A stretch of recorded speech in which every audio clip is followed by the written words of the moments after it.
Good evening, everyone. The time is 5:35 p.m. I will call the meeting to order.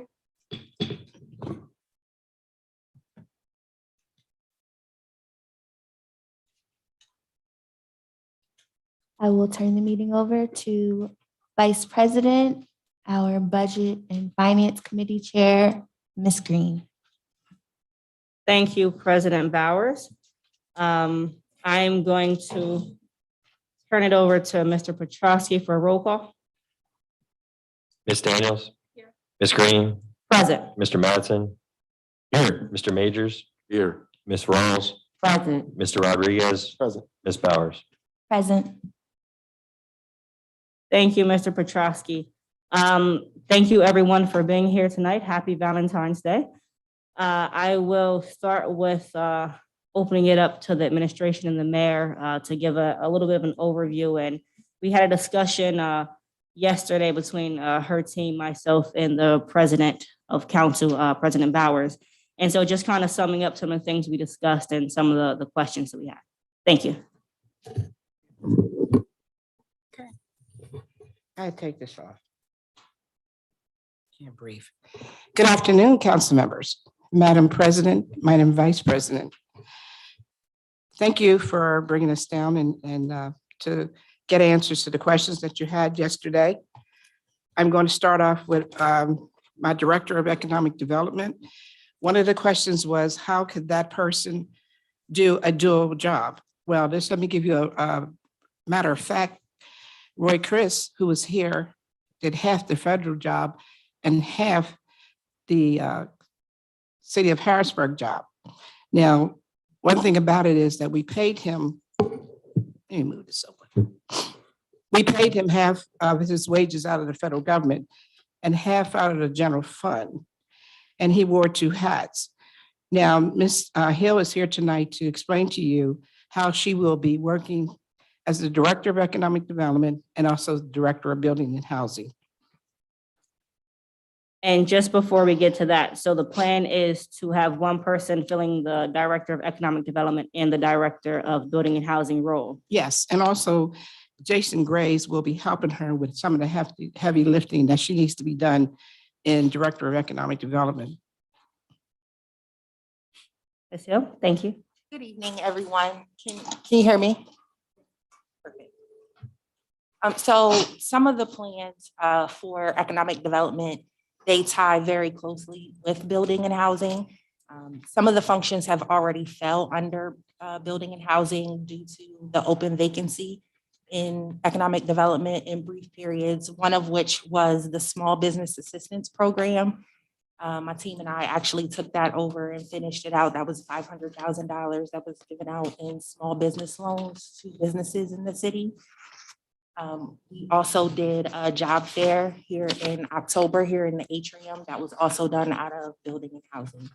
So with having a business administrator or a director of business development, a lot of the work would be done through him, who is completely out of economic development. And then I could oversee administratively and also still be able to maintain my role over DBHD. All right. And keep in mind that Ms. Hill will be reporting to me with a reporting system on a monthly basis. Now, keep in mind that 80% will be paid out of her salary through the federal government and 20% out of general fund. Thank you. I'm going to open it up to my fellow council members to see if they have any questions or thoughts on this. I will start with Councilman Rodriguez. Do you have any questions or thoughts on this? Thank you, Chair Green. Mayor Williams, how will council be able to see the reports once they're in? I certainly will make sure that they get a copy Thank through you. your city clerk. Yes, ma'am. Councilwoman Daniels, any questions or thoughts? Yeah, I mean, I really don't remember Roy doing too much He economic did. development work. He did. So, but I guess, are you saying that the only economic and development work in the city will be basically tied to federal and state grants? Pardon me? I'm sorry, what'd you say? Are you suggesting that the only community and economic development work that the city does will be tied to federal and state grants? No, I'm not saying that. I'm saying that she will be performing as the Director of Economic Development.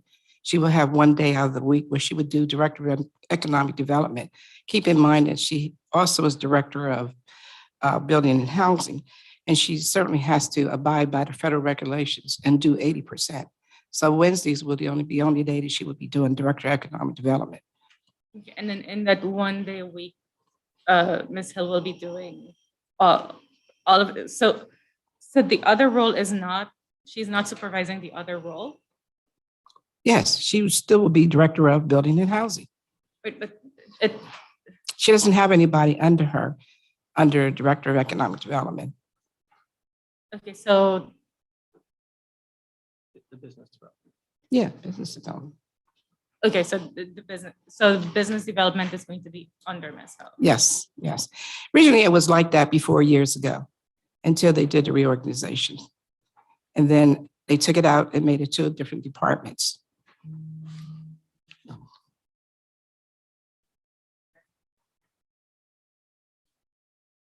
Ms. Hill, she certainly has to do a report. And she has to do a report to the federal government regarding her status of what she does under economic development. Yeah, I mean, my- I'm sorry, under building and Yeah, housing. my issue isn't this. Okay, so when the federal government gives grants or the state gives grants, the mandate is pretty limited to whatever the feds want or the state wants. And our city really needs a robust community and economic development thing Sorry. to think outside and beyond what we're legally required to provide. So How can you go seeing- beyond what you're legally required when you just said that we have to do what's, by the legal notifications of the federal Yeah, government? because the federal government gives you We very know that. precise Your regulations. grants have to the be state- specific. Right. Exactly. So we as a city, we can use our general fund to develop a more robust community and economic development. And she program. will, and she has everything in mind. She has a report that she has already done of some things she wants to do with the Department of Economic Development that she Yeah. probably will submit in a couple of weeks. But she has to get her hands on what we need and where the other former economic development director left off at. Right, but This was a cost savings to us. 80% of her salary is through the Department of Building and Housing through the federal government. yeah, and the tests she can build Right. for will be restricted Right. by that. So what I'm saying is we need to be a little bit more aspirational about what we think about the capacity of the city is when it comes to community and economic. Well, how do you know development. how much she's going to be able to do with the city with economic development Because when she I'm very- hasn't submitted a plan yet? Because See, you're telling her I'm to- pretty familiar with what the federal regulations So require are we. and how they attach to the funds. And so is she. We are. Exactly. We're So all very I much would- aware of what What I'm federal. saying is I would like your administration to be more expansive in your thoughts about community and economic Well, development do you want and tell not her to be what your plans restricted. are? We're just not going to to- be restrictive. Tell her what your plans. Well, she has to be because most of the money is coming from the feds. But that has anything to do with economic development. She is, with building and housing is regulated by the feds. Our money Yeah, is and not regulated 80% by, of her, federal 80% of her government- salary. our money is not regulated by the federal government through the Department of Economic Exactly. Development. So we will have more access to do what we need to do as far as a robust, more city, as you stated. Her funds are federally funded under the Department of Building and Housing. You're getting the two confused. No, it's very clear what you're saying, that your vision for community and economic development will be significantly restrained by the regulations that are attached to the sources of funds that we have. I don't think so. We don't think so. Okay, that's it for me. Thank you. Thank you, Councilman Majors. Any questions or comments?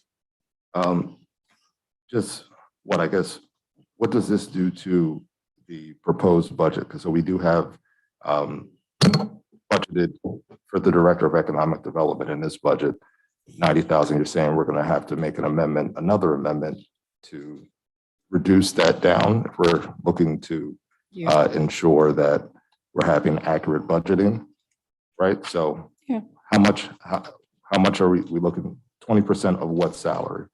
What is her salary overall 15 changing? Yes, it will. 15,000 will come out of the general fund under Director of Economic Development. It was budgeted at 90,000, but I'm sure it was budgeted at 95 and we took it down to 90,000.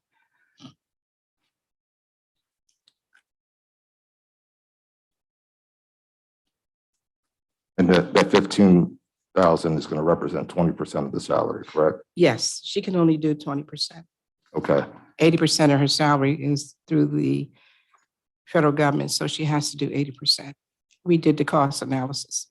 okay. So we're looking at an overall reduction in, okay, we're looking at an overall reduction in the salary. So both positions, but if my math is correct, 20% representing 15,000, we get a person doing both jobs making $75,000. No, she's still going to maintain the 80,000 under the federal guidelines in the budget.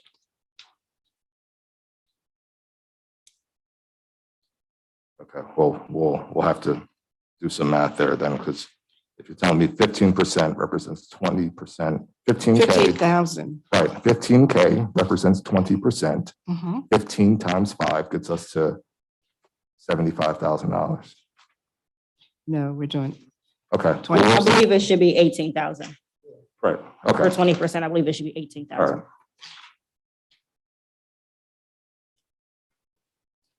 I may have an additional question, but no additional questions at this time. Okay, thank you. Council President Bowers. Thank you, Vice President Green. Good evening, Mayor Williams. Good evening. I just wanted to sort of backtrack a little bit to remind everyone that we're operating under the previous administration's organization chart, just for their reference. Thank you. Is Ms. Hill at liberty to share any of the ideas that she has She sure for can. community and economic development? Yes, yes, she can. Thank you. Sure. So the first one is an event, just as an example, around the world in a day, to have a passport of sorts downloaded to the city's website where residents can download and then visit restaurants here in the city. When they go, for example, if we pick the month of May, every Saturday, 11 to 2, you can go into a restaurant and get a stamp or a sticker. And then at the end of that, if you have visited all of the restaurants, you can hand it in here at the city. And if allowed, we could do some type of drawing. That is because there are so many authentic restaurants here. And if someone lives in Uptown and does not necessarily travel to the Hill, that brings, foot traffic into a restaurant that I may not have known existed. It also would be by doing a certain time frame, we could determine what the increase of traffic is based on the event versus what they would naturally already have. By holding it in May, it allows time to build a rapport with all of the businesses here, and that's just specific to restaurants, just as an example. Also, Live, Work, Play Harrisburg hashtag and marketing to really build out some marketing material that highlights everything that the city has to offer. We have residential neighborhoods, businesses that are offering employment and recreational events here in the city. And then also literature, both in writing and on the website. So you want to buy a house, so you want to open a business, and so you want to start an organization. With my dealings in housing, I am in contact with a lot of people who have great ideas and do not have the foundation or the education of how to actually start what they want to do. So by providing that, it diversifies who we are already giving funding to. Just out of CDBG, we tend to give money to the same organizations because they are set up to be able to receive the funding. But by educating organizations that are doing work here in our community, we would then be able to assist them, and then they would have access to the resources that we provide. Now, we have to do everything on the up and up, but we can't just deny people access to these resources without helping them to get on their feet. So business goals, and like I said, literature surrounding all of that. And then again, just overall diversifying the subrecipients of our resources and who we currently deal with. Thank you. You're welcome.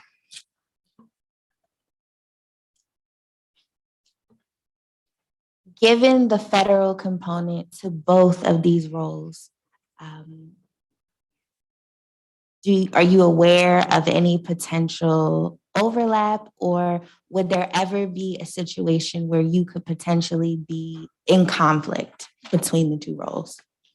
Not that I am aware of, especially because we have to provide timesheets and everything is monitored out of the HUD funding for DBHD. So there will be a clear division between tasks and roles. Okay, and you mentioned that the majority of this work would be handled by the business development and LERDA administrator.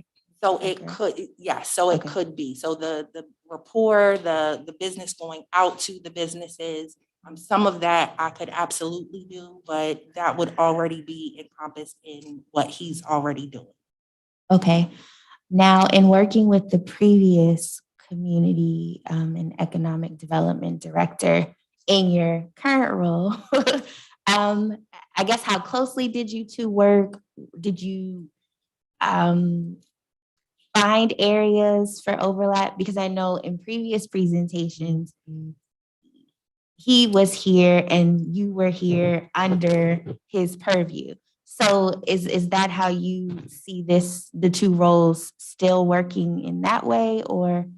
That's exactly how it is. And that's why when forming it in my head, I know that I can do this because of that previous work. So a lot of that I was already handling, like I said, with the small business program, with the job fair. So there were already things that I was tied into because of the reorganization of DBHD being with economic development. Okay. I think those were my main questions, just relative to the overlap and the potential conflict if there were. Thank you. Sure. Thank you, Council President Bowers. Councilman Mattson? Can you hear me? Sorry, I was having issues with my mic at the last meeting. Oh, well, good evening, Mayor. Hello, Ms. Hill. Good evening. So my first question is in regards to the affordable housing legislation we passed a year ago. And given both the roles that you'll have, compliance fell on the economic development director. Could you speak to how you plan on working with developers to buy into the program, and how you'll balance both roles in that capacity? Yes, so currently there is no application for that process because the legislation was just presented and passed last year. So I'm actually drafting one to get to the Law Bureau, and basically a policy and a procedure to follow that the entire way through. So when someone applies, and balancing that against the legislation to make sure that there is a compliance piece, that we can track it from beginning to end, so that if someone applies, we can clearly follow that process and have something established on the front end. So we're not building the plane as we're in the air type of thing. And you think you'll have time to sit down with developers, really kind of sell the program to get their buy-in and support?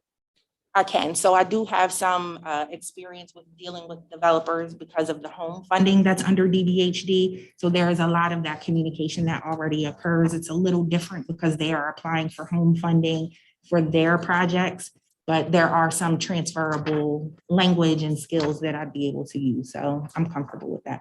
Good, thank you. Mhm. And then my second question, I guess more towards the mayor, is workforce development is something that the economic development director has sort of delved in the past. I know Roy Chris talked a lot about it. I don't know what actually was necessarily done around it.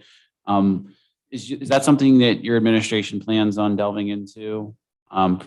Particularly since we just passed the responsible contracting language and talked a lot about certified apprenticeship programs. Yes, we met this week in reference to that particular workforce development. So we'll be working in the next couple of weeks regarding that. So Okay. you'll get something in writing. Okay, very good. That was it for me. Thank you. Councilwoman Rouse? Good evening, Mayor. Thank you, Chair Green. Good evening, Mayor. Good evening, Director Hill. I had a small follow-up question from Council Mayor Mattson's question about the 20% compliance from developers. A big issue, I think, sometimes was the accountability piece. So how will you make sure that, yes, they say I buy into it, but how do you make sure they're actually following that 20%? I think that is where the actual procedure would be most important. So it's one thing to say, yes, I agree on the front end, I plan to follow that, but then as the project starts to progress, they will want to possibly change things to make sure that they are still making a profit, that they can get the project done. So it is important on the front end that a policy is established, that everybody is clear before we embark on this, that we are all clear on what needs to be done, what will be accepted, and who will be accountable for what. Okay, thank you. And my other question was, I think we all know how important knowledge is and the power that it brings, especially with our youth. So how will you attack the youth in a way where they understand about opening businesses, about buying homes, like starting that early process? What plans do you have to include them and giving them this knowledge that sometimes they are missing?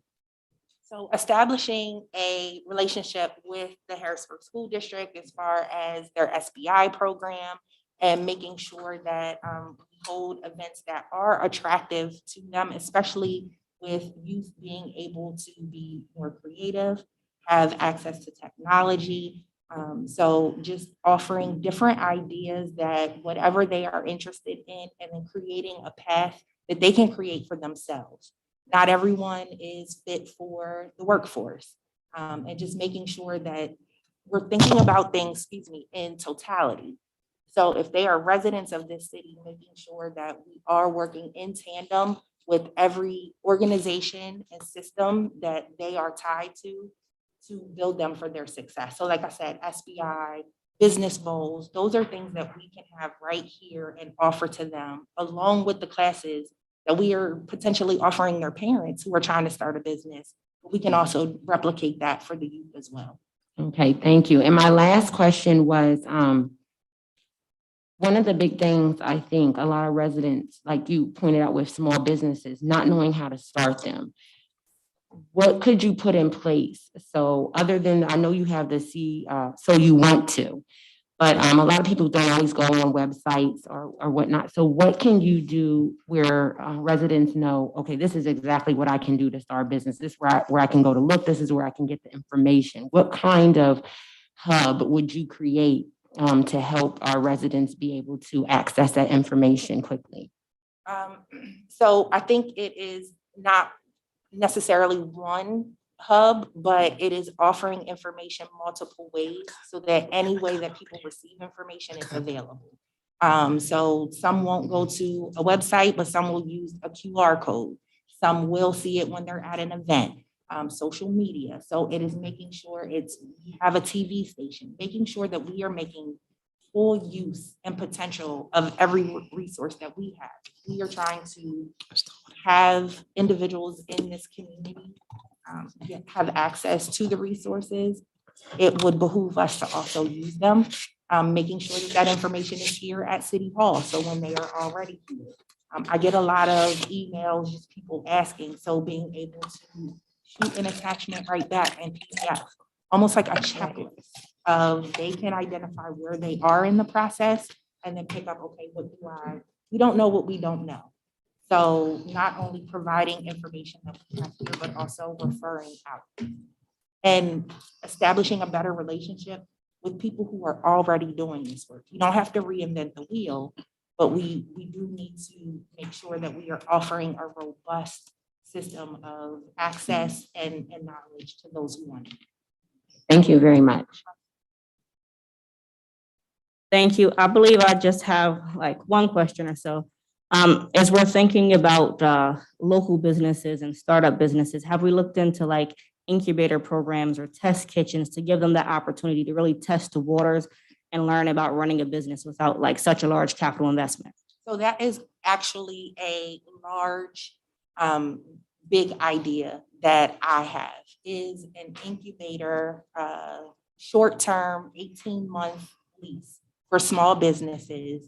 And during that, there would be requirements that they would have to attend classes about how to do business taxes and make sure that they have their licenses.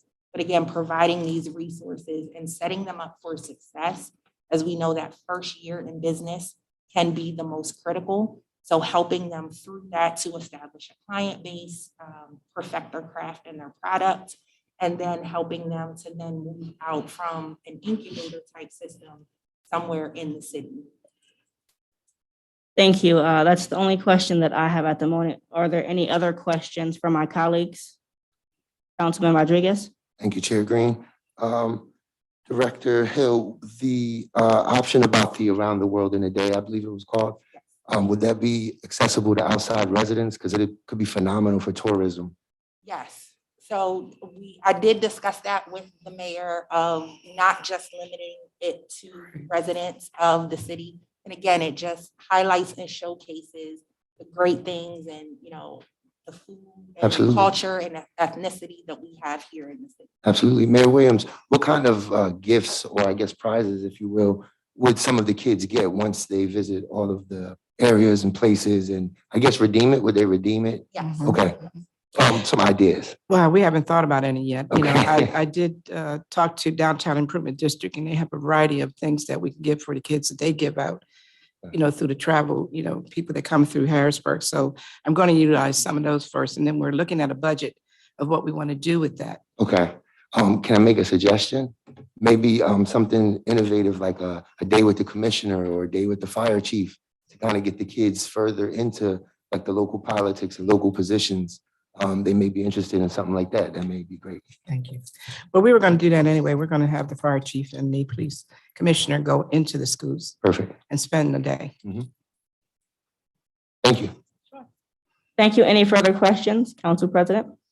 Thank you. I just have two more questions. So do you honestly believe one day is enough to devote to community and economic development? So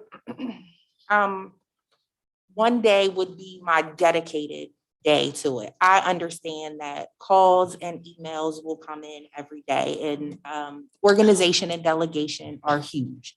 So I have DBHD to a point where everyone on my team is very settled in and they know what their roles are. So I'm able to take a more higher level administrative role in DBHD, which would allow me to make sure that nothing is slipping through the cracks.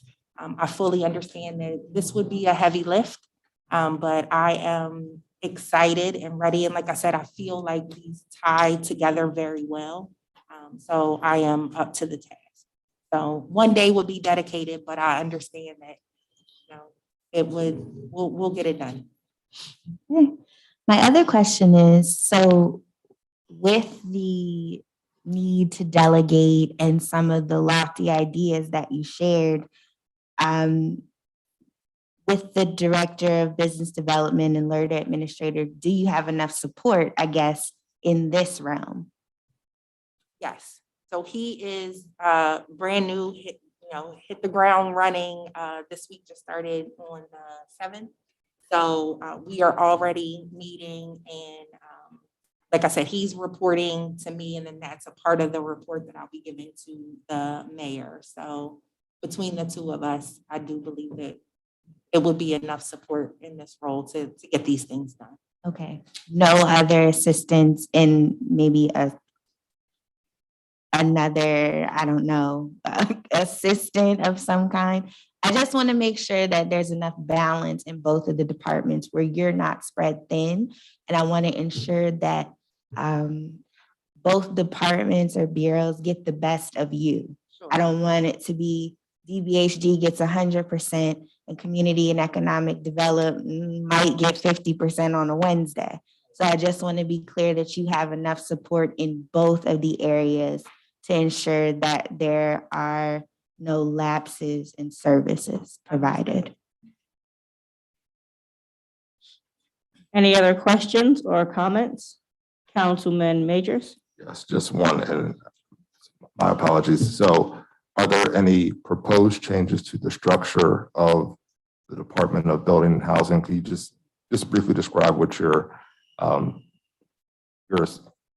structure is again in the Department of Building and Housing? Is there a deputy, an assistant, just overall that structure? So as it was proposed with this merger, the deputy would not be filled. Any of the deputy roles could be parsed out to Mr. Graves, the business development director. At this time, I've been doing both roles for both deputy and interim director for about 9-10 months. So Okay, and Mr. Graves is on business development side. Correct. I'm talking about building and housing. yes. So at this point, no, there isn't a deputy that is filled and wouldn't really be necessary at this time. Okay, so your structure on the economic development side is director and then our LERTA, and on the building and housing side, it's a director and then Program staff across ESG, CDBG, and home. okay. Thank you. Any other questions or comments for Director Hill? Right. Thank you, Director Hill. I appreciate you being here tonight. No problem. Mayor Williams? Okay, we'll move on to the next question from council members. You were questioning about a line item about the mobile command unit. What is the long-term usage? What do we need? Why do we need it? How much it costs and how many times being used at the cost of $800,000. And I brought Commissioner Carter tonight to address that question.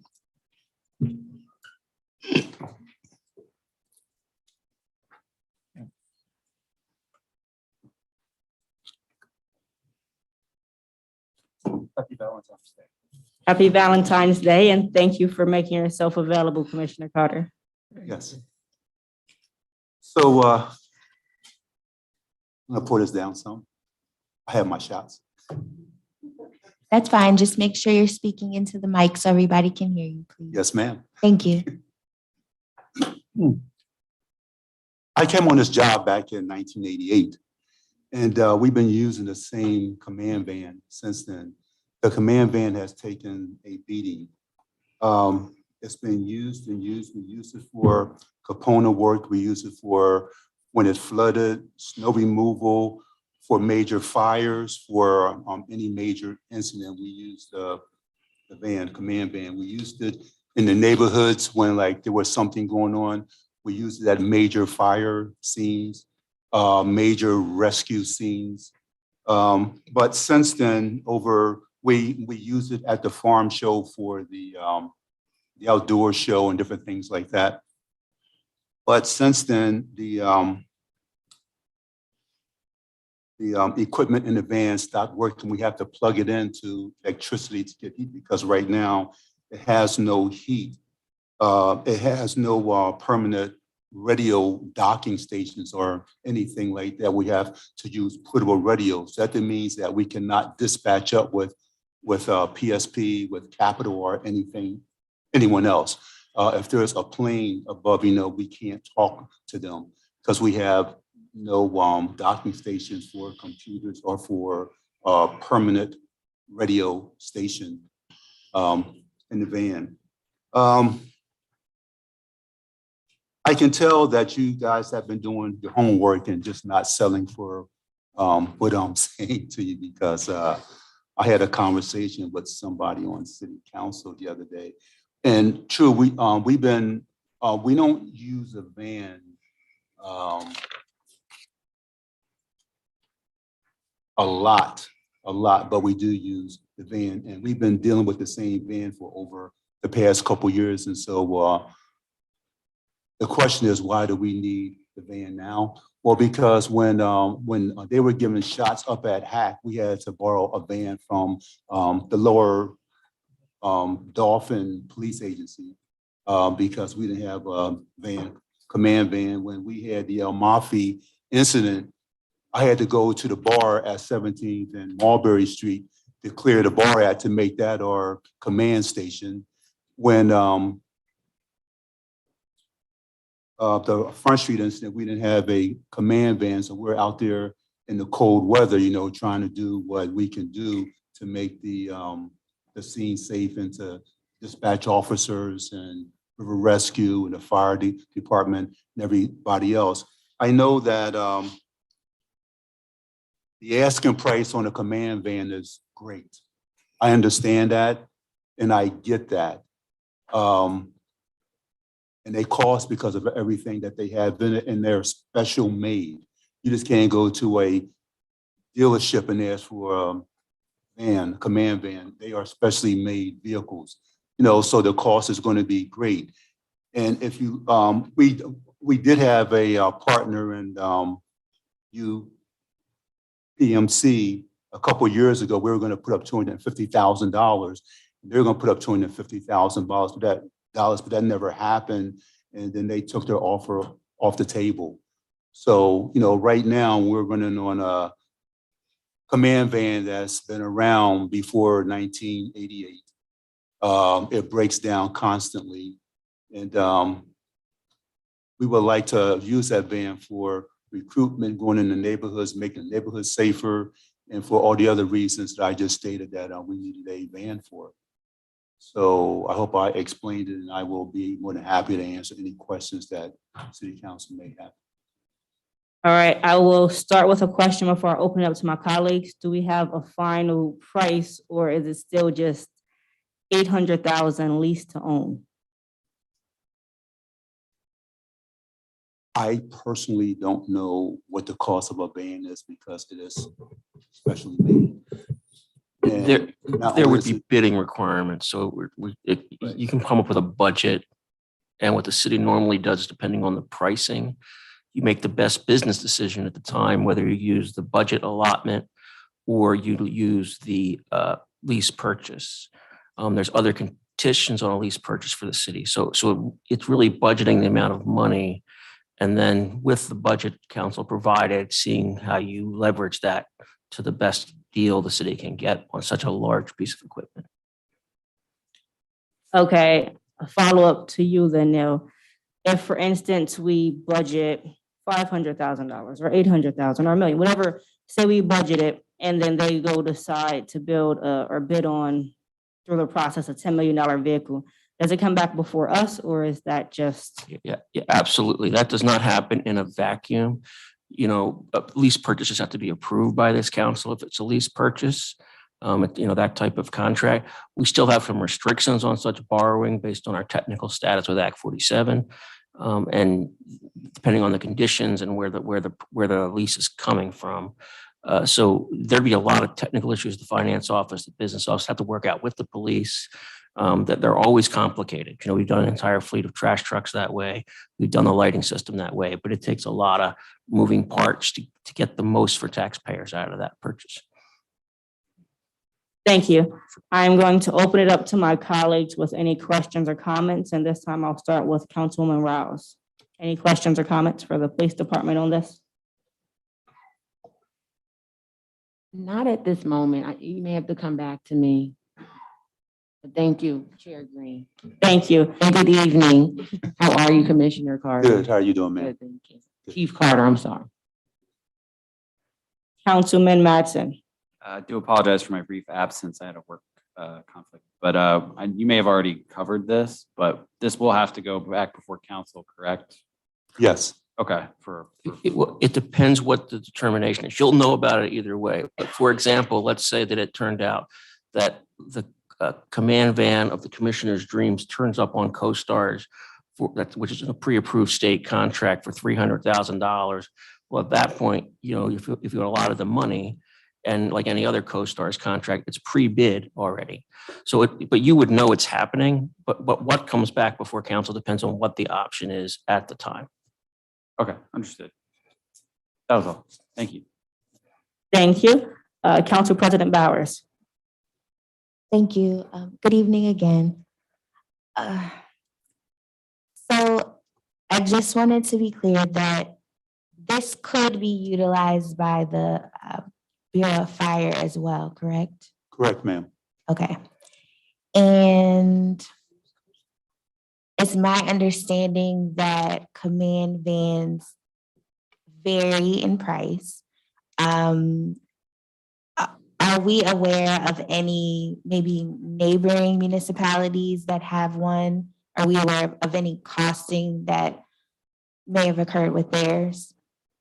I was talking to the fire chief, and he told me about an outfit that just made one. And that was just for just the shell and stuff like that without putting any other electrical appliances in there. And that went for $500,000. Okay. The material cost for these vans, the material. Okay, and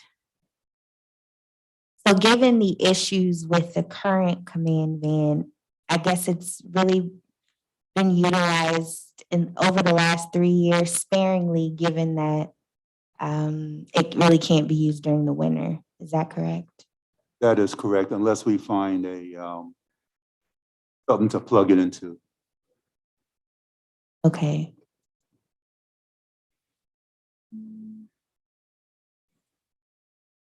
I guess those are my only questions now. Thanks. Thank you, Council President. Councilman Majors. Yes, thank you. Only question I have is, so do we have, so similar to President Bauer's question, I know we're a part of a regional area. We don't share or use anything from the South Central Pennsylvania Task Force when we do have larger issues? Like, there's not any sharing agreement with the city of Harrisburg? And that, because I know they have a number of things since, back in the early 2000s with Homeland Security grant money started pouring out all over the state. So are there any sharing or cooperation agreements that you have with them to utilize any similar equipment that any of our local municipalities or adjoining municipalities or counties may have? That's a good question. I know that with the South Central Task Force, we utilize the manpower that we have. We all share the manpower. We have utilized Dairy Township's command van as numerous times when major incidents happen here. But as far as the South Central Task Force having their own command van, no, I have never seen a South Central Task Force command van. Right, but I think and to your point, part of the reason for setting up these larger consortiums is to be able to share services and apparatus between communities, right? We don't need every community to have every top of the line piece of equipment. If their neighbor has it and they can share, because then we're just going to get into similar to what we see in other organizations, just trying to keep up with the Joneses. But now we're talking about $500,000, $1 million pieces of equipment. In terms of funding source, I know we initially was talking about a rescue plan, and now what type of grants are we looking at rather than general funds? It's not in the general fund budget anymore. I think we're looking to source it with grants. Are we still looking at grants as the option for that piece of equipment? Yes, I believe that our grant writers out there looking for grants to fund this project with, but you have to keep in mind, we're the capital city. This is Harrisburg. We're the capital city. We should not have to go outside of the city to have a command van. We're not trying to keep up with the Joneses or anything like that. We are trying to protect the citizens of this city the best way possible.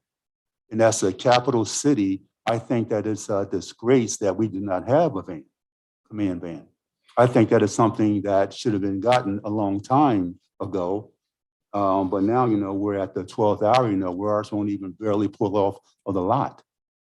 It's about service to the citizens of the city. Right. Not disagreeing with you, but all I'm saying is what we're talking about, similar to what we had to do several years ago with upgrading some equipment. We have to get these things on some sort of cycle so that every, 1996, I think it was when we were initially told this vehicle was purchased. Is that correct? Or not? And now you're saying when you joined the 88, it was the same one. I'm trying to understand how old the piece of equipment is, because similar to anything else, like they have life cycles. Like we go through our police, cars, and we may have questions, but ultimately we look for sources of funding to be able to upgrade the vehicles that our officers use because they have daily wear and tear. All I'm asking is about the types of funds we're going to use to potentially secure this piece of equipment in this budget, because we need to figure out how we do these things on a more cyclical basis rather than, come in and we get these large things as a one-off and then we find out how old it is in this conversation and dialogue. I misspoke earlier. We had a smaller van when I first joined the force in 1988. I do believe that the correct date is 1996. So that is correct. Okay.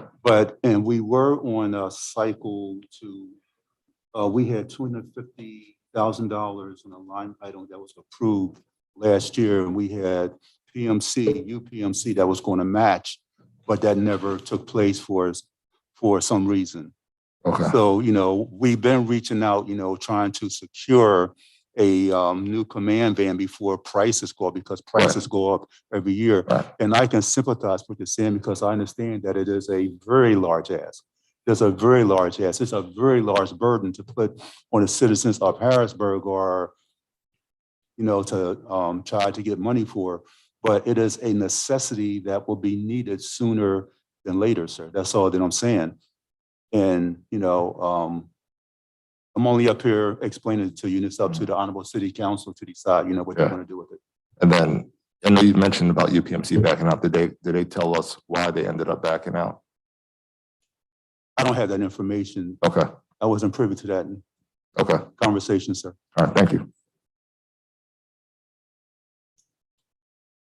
Councilwoman Daniels? No. Councilman Rodriguez? Thank you, Chair Green. How you doing, Commissioner Carter? Good, sir. How you doing? Outstanding.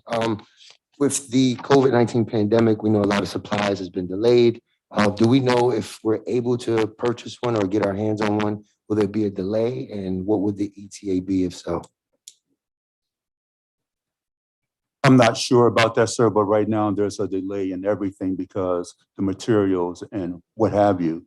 And so I don't know if we can get our hands on one right away, but I just do know that it's built from scratch, and then it'll take time before we can get one in. Absolutely. And then the price, we don't have a hard price on it, but do we know if that would be included with the Cody system and everything that is needed to operate correctly? I was talking to the fire chief, sir, and I was told, that this company just made one for someone else, and I believe he quoted me a price that it costs $500,000 without the radio equipment in it. Thank you. Are there any other questions for Commissioner Carter regarding this before we move to the next? Councilwoman Rouse? Thank you, Chair Green. I know you specified that you are looking for grants, and I also wondered, have we looked on the federal surplus for property program? They have, sometimes they do have ones that property that you can buy that were used by the federal government that are no longer being used as a used command van. Has that been looked at yet? Yes, ma'am. We are members of the 1033 program. Right. And we were looking there, and they have none right now that we ran across. That's a very hot ticketed item, but if you get a command van from the military, it's going to be equipped military way. So, and I don't know if that's appropriate to roll a military command van through the city like that. I would not want that look. And that would mean that we have to change everything on it. Okay. I just want to make sure we're looking through all Yes, the ma'am. resources, because it is a big price to It is. ask. Yes, it and is. Just making sure we're hitting all the pockets before saying, okay, now we just need this 800,000, but not really knowing how much it is in the long run, That's something that we have to do. We have to do a better pricing right now, because I really can't give you an honest estimate of what it's going to cost. Thank you. Thank you. Any further questions for the commissioner? Seeing none, thank you again for making yourself available tonight, and happy Valentine's Day. You too, ma'am. Madam Chair, Yes, Mayor. Commissioner, I think you have one other item that you asked, was it a question about the police vehicle, the ATV? That there was a line item of $1,046. I believe that was part of the same budget. Okay. Line item as the Sure. command vehicle. Okay, It's just the ATVs included in that line item in the Okay. breakdown, but it's also noted that it's looking to be grant funded. okay. Thank you. Thank you. Any other questions or comments? Thank you very much. Thank you. Okay.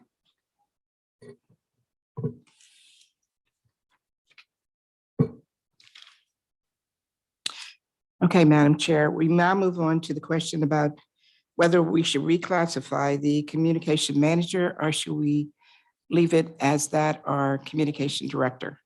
So upon research, I think it's best if we do communication director, if you're in agreement with that. Yes, I believe that's something we discussed, but I'll pass Okay. it to Council President Bowers. Thank you. Thank you for clarifying that, Mayor. So this is something that I inquired about because of the scope of what we know that the communications director will handle is much different than what the communications manager, I think that everyone is used to. The function is different. Okay, thank well, you. we will not be using the communication manager. And also we are going to eliminate the part-time technician backup.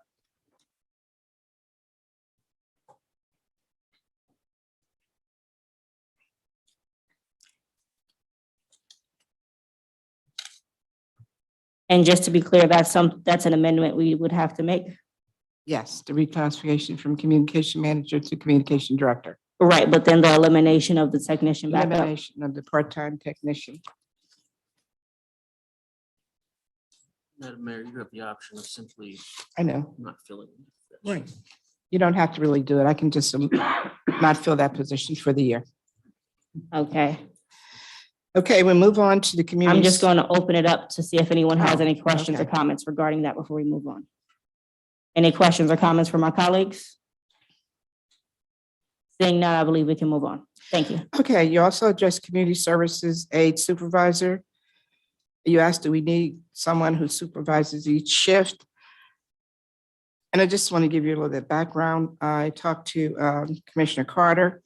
He said because that CSAs fall under 3 shifts. One is 8 to 4.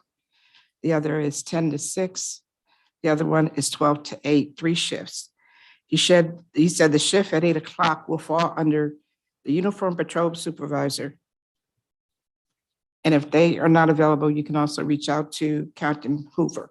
So at this time, I'm not going to include the community services aide supervisor in the budget.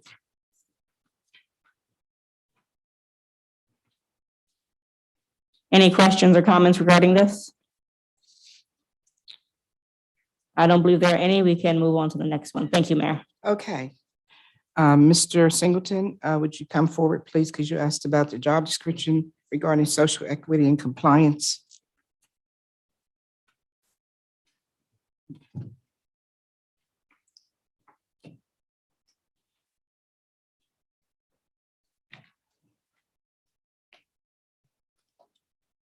Good evening, council. Good evening. If you could just introduce yourself and your role. Carl Singleton, here privileged of coming on to a second administration in the cabinet position to serve, if passed by council, in the role of Chief Equity and Compliance Officer. As we have stated, in the job description, this would be a position, especially considering that the American Rescue Plan dollars is looking to be coming in, that they are closely monitored.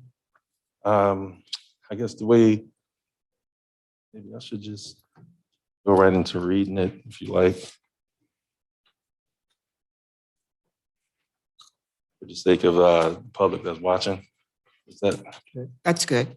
Okay. All right, so this management position is responsible for planning, organizing, directing, and managing all functions that support city government equity efforts.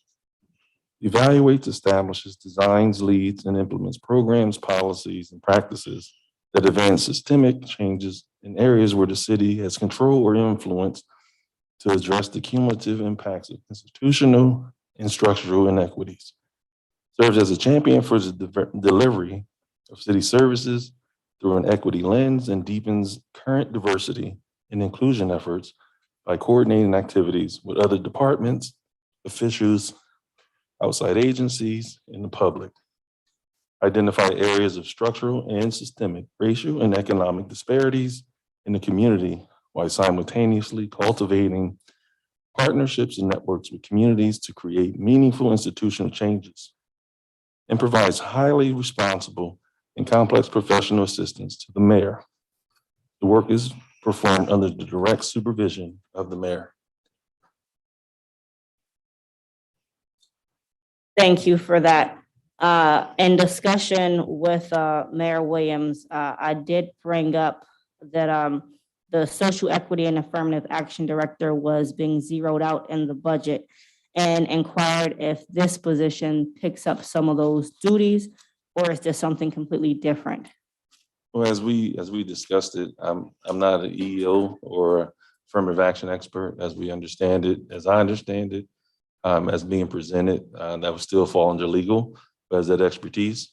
In terms of, again, speaking to the American Rescue Plan dollars, our efforts to ensure that minority women owned and controlled businesses have equitable access and meaningful inclusion in all city procurement processes is why Mayor Williams decided to have this position. And I've been blessed to be asked to serve in this role as a direct link to the mayor in terms of her priorities as she moves forward in leadership. Thank you for that. I noticed it kind of includes a compliance officer. Are there specific compliance numbers that are looking to be built into certain contracts? Do you have like an idea or an overview of where you're looking to take this role? And again, this is a beautiful time for us. One-shot deal in terms of American Rescue Plan dollars, but most importantly, something that we've zeroed down on, which was the disparity study. When the disparity study is completed, and of course, I don't want to blow anything yet, but I'm sure there's a big announcement forthcoming in terms of press conference where it will show meaningful partnerships between 3 entities to ensure that all city businesses are really involved in procurement processes and through an equity lens with public resources. And I'm saying all that to say, we know historically minority women owned and controlled businesses have not gotten their fair share. And so this is an intentional position to help with regards to equity and these resources coming down. The one barrier that we had historically was that we didn't have a legally defensible argument to ensure this equity, to ensure these percentages or aspirational goals. Well, now, once the disparity study is completed, we will have that tool. And that will allow us to truly have systemic change in perpetuity. So after all of us are gone, our grandkids will be able to benefit from the things that we're going to do in 2022. Oh, that rhymed. I didn't mean that. Yeah, so in all seriousness, this is one of the charges that Mayor Williams has tasked me with in terms of ensuring that when you had to your question, ma'am, when you asked about the compliance piece, the compliance will fall under, once that disparity study is done, ensuring that it's a living document and ensuring that as we internally go through our procurement processes and or bringing down ordinance, for your approval, that we have oversight from administrative side. And that at that point, my weekly reports go directly to the mayor. I answer directly to her.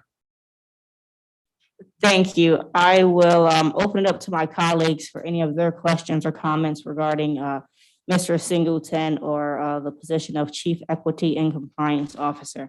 I'm going to start with my far left with Councilman Rodriguez. How you doing, Mr. Singleton? All right, Councilman Roberts. Thank you. How would your office encourage MBE, WBE inclusion and educate those who are interested on such? Well, so I don't think it's the education piece that implies that we're not educated and out here, but we know what's been taking place historically has been exclusion.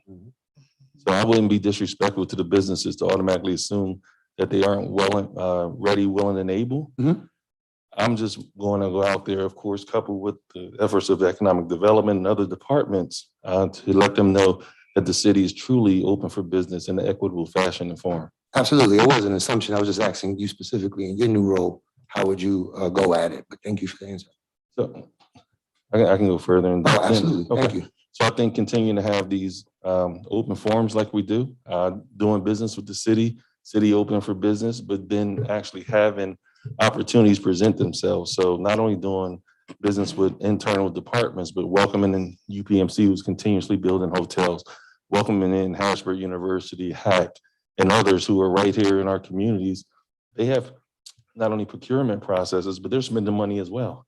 One of the things that I've been doing since January 3rd is reaching out to various individuals, leaders, in terms of developing what's we're calling an equity roundtable. And those equity roundtables focus in on workforce development, workforce equity, health equity, legal in terms of the law and equity, and educational equity. And so we've had a robust return on the calls that are going out, everyone from individuals leading UPMC to SKI or Red Hack to the Pennsylvania Turnpike Commission, et cetera. So, and I can provide one of my reports to you as well that I put into the mayor every Monday. Awesome. Thank you. Councilwoman Daniels? How many people will you be supervising? So as of right now, in the event that the budget is passed, I was looking to have one assistant. However, that role has not been fulfilled as of yet. That has been the discussion. So one other, simply because, again, this administration will not be siloed. Mayor Williams has encouraged interdepartmental conversations, not being siloed, to ensure we are working in a comprehensive fashion. So I'm saying all that to say, the finance and procurement side, I've reached out to them. One of the substantial changes, it may look small, but it's been huge in my eyes. If you look on the website in terms of the vendor application, I've worked very closely with Ms. Hillary Green, so kudos to Ms. Hillary Green. We've quite simply, small change, to send a sign to the minority women-owned businesses. We put on there a self-certification option. So you may not be certified in terms of the state, you may not be certified with the federal government, but we're saying that we're going to remove one of those artificial barriers to do business with the city to show that we're serious and say, hey, if you are a Black man coming in with a IT business, if you are a Latino woman coming in with a construction business, you don't have to prove to us that you have been certified through the state. We believe you. Show us your W-9, show us your business, your LLC, so forth and so on. Show us that you registered, with taxing, and we'll let you self-certify to do business with us. Now, there'll be qualifications in terms of making sure you have your bonding, et cetera, and all of that. That'll still remain in place. But I think it's an artificial barrier, and Mayor Williams agreed. And so we reached out to, of course, remove an artificial barrier that we thought, self-certification would afford that opportunity.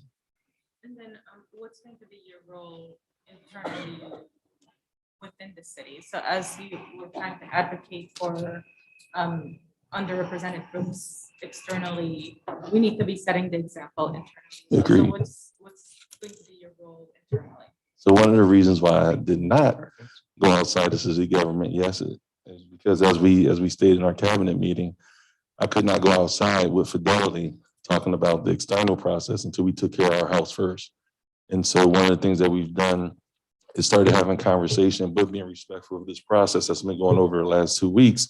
I kind of didn't want to put any more added pressure on department heads. And so once this process is over, beginning next week, there'll be meetings. Mayor Williams is requiring weekly updates and reports in terms of how the spend goes out, the procurement process goes out in terms of engaging minority women-owned and controlled businesses.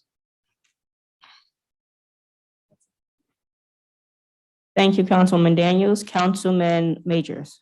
Yes, thank you. And hello, Mr. Singleton. So what does an outcome look like that's tangible that people can see? So any return on investment, if we're looking to create a new position within an administration, focus on equity and compliance in this manner, what does that look like? What does that equity look like in terms of, is that a change in the number of contracts that people are procuring with the city? What does that look like to a resident? What's that tangible difference that we'll see in this position versus having the Department of Equity and Affirmative Action?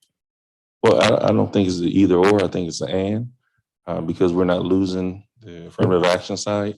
So that is still just. We don't have that position in the budget, and I'm not coming at you on that. I'm saying it's not funded in a budget, and all of that work is not just legal, right? We know that there are affirmative action officers that work on addressing issues that may be internally and externally, and then there may be a legal component to affirmative action, but I'm just trying to understand what's the difference right now. I'm not saying we're losing. Oh, no, sir. Yeah, that's No harm, no foul. I'm just simply saying, I would say a lot of those equity and affirmative action issues stem from business just as much as, common everyday folks, individuals. Again, I'm not going to try to dump everything completely on legal, but I'm not going to profess to be an expert in affirmative action, EO either. I'm going to be honest and truthful. So in terms of where that is going to be made up, I guess that'll be a administrative decision. But as of right now, to answer your question regarding this position, what does a win look like, for lack of better terms? I think you'll start to see low-hanging fruit right now by what I just named in terms of having that self-certification process in place. I think really showcasing where the city is truly open for business and individuals. We've talked again about not having to wait that 60, 90 days, but rather being respectful for small businesses of being paid in that 30-day period. I think when we start talking about the disparity study being done, completed, and really in place, and then having oversight there, as long as the position is there, I'm not saying I'm going to be in a position, but just having that position, it will showcase to developers coming in. I heard a question earlier about, the developers coming in and saying one thing and not doing, holding true to their word, making sure that the accountability and compliance embeds a callback clause in terms of when things are going on in this community, that we keep them at their word, not only developers, but the businesses as well. So I think this, I won't pigeonhole the position. I think it has the potential to be what the administration, what legislative body makes it. But as of right now, low-hanging fruit would be just the amount of applicants or businesses coming in that otherwise has not. I think that will, drive some revenue in terms of that. But I'm looking forward to those American Rescue Plan dollars, even with NW Financials coming in. They're still an outside entity. That's still, their reports should still come into this office. It's still a conversation with, Mayor Williams as we move forward. Because again, we report to you all in the community in terms of working together and as a governmental body. okay. Thank you. And then a question. So if the city's going to permit self-certification, which not necessarily, I'm not saying I'm against. What I'm trying to understand is how does that then impact if we're looking to do federal contracting, and then there might be some other requirements with federal MBE certification or having a certification process. We want to make sure that when we're doing our reporting, if we're saying, hey, the city of Harrisburg is allowing people to self-certify, and the feds come and do an audit, how does that play out if we're looking to say, hey, you have a whole bunch of self-certified businesses in the city, and someone were to, not be very accurate, may propose themselves as one thing and not another. Does that have any impact on any federal funds as we're looking to move forward? Well, I don't see it that way. And let's be honest, no matter what certification we have, we aren't getting on the jobs now anyway. So this piece in terms of self-certification is not an end all be all. It is an access point. Once they're in this access point, we then encourage them to go and get those higher levels of certification. So if you think about it that way, once we have them in the self-certification process, at that point, we can introduce them to DGS or EMSDC and other opportunities, which I have relationships with as well, in which they are willing to come into the city and help walk them through that process. Okay. So that process then would be for any specifically city dollars, I'm right? sorry? We would only be self-certifying for the potentially to use city dollars versus any state or federal funds that we would have access to. And again, remember what I said earlier, we're not trying to bypass any rules. We're just simply saying we need to get more of us in the pipeline. So I think this is the first step in doing that. And if there's other ideas that you have, I'm willing to, hear those and take those under consideration again to move forward on them. Okay, yeah, no, and I think if, we'll all be having a look at this budget, but again, I like the fact that we're looking to be progressive on certain things, but when you're looking at state and federal compliance on spending money, we have to make sure that there's a standard that those folks are going to meet if we're going to use any federal funds, particularly ARPA funds, to say, hey, we have a MBE working on this project and it meets this requirement. And they go, hey, well, where's the certification? I just want to make sure that if we're talking about doing this, there's pipelines or access to resources with other different departments, because again, we all recognize this is a once in a lifetime opportunity. There's no other time that I think any in our lifetimes we're going to see $40 million just dropped on our city, and they say, go forth and do good things based upon this 400-page document. But we know that there's going to be a number of people that are going to make a lifetime career of auditing the heck out of those dollars to ensure that those things are spent correctly.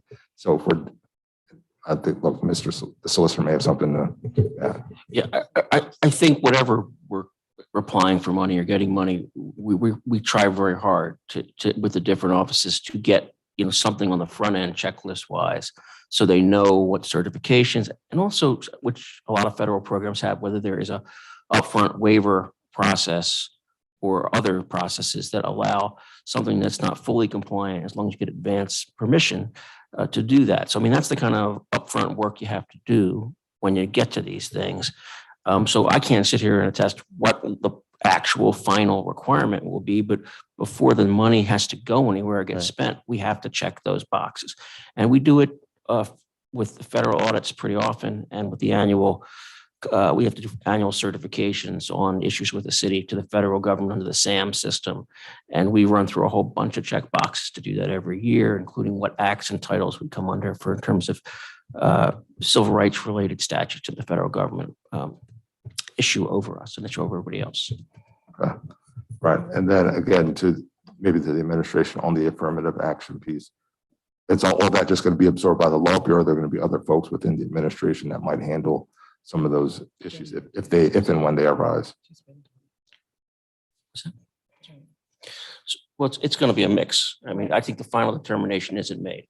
Right now, Stephen in our office is doing some of the investigative stuff for HHRC and for hostile work environment. The business administrator's assistant, Deborah, has some HR background. So there's duties that were absolutely required under that office.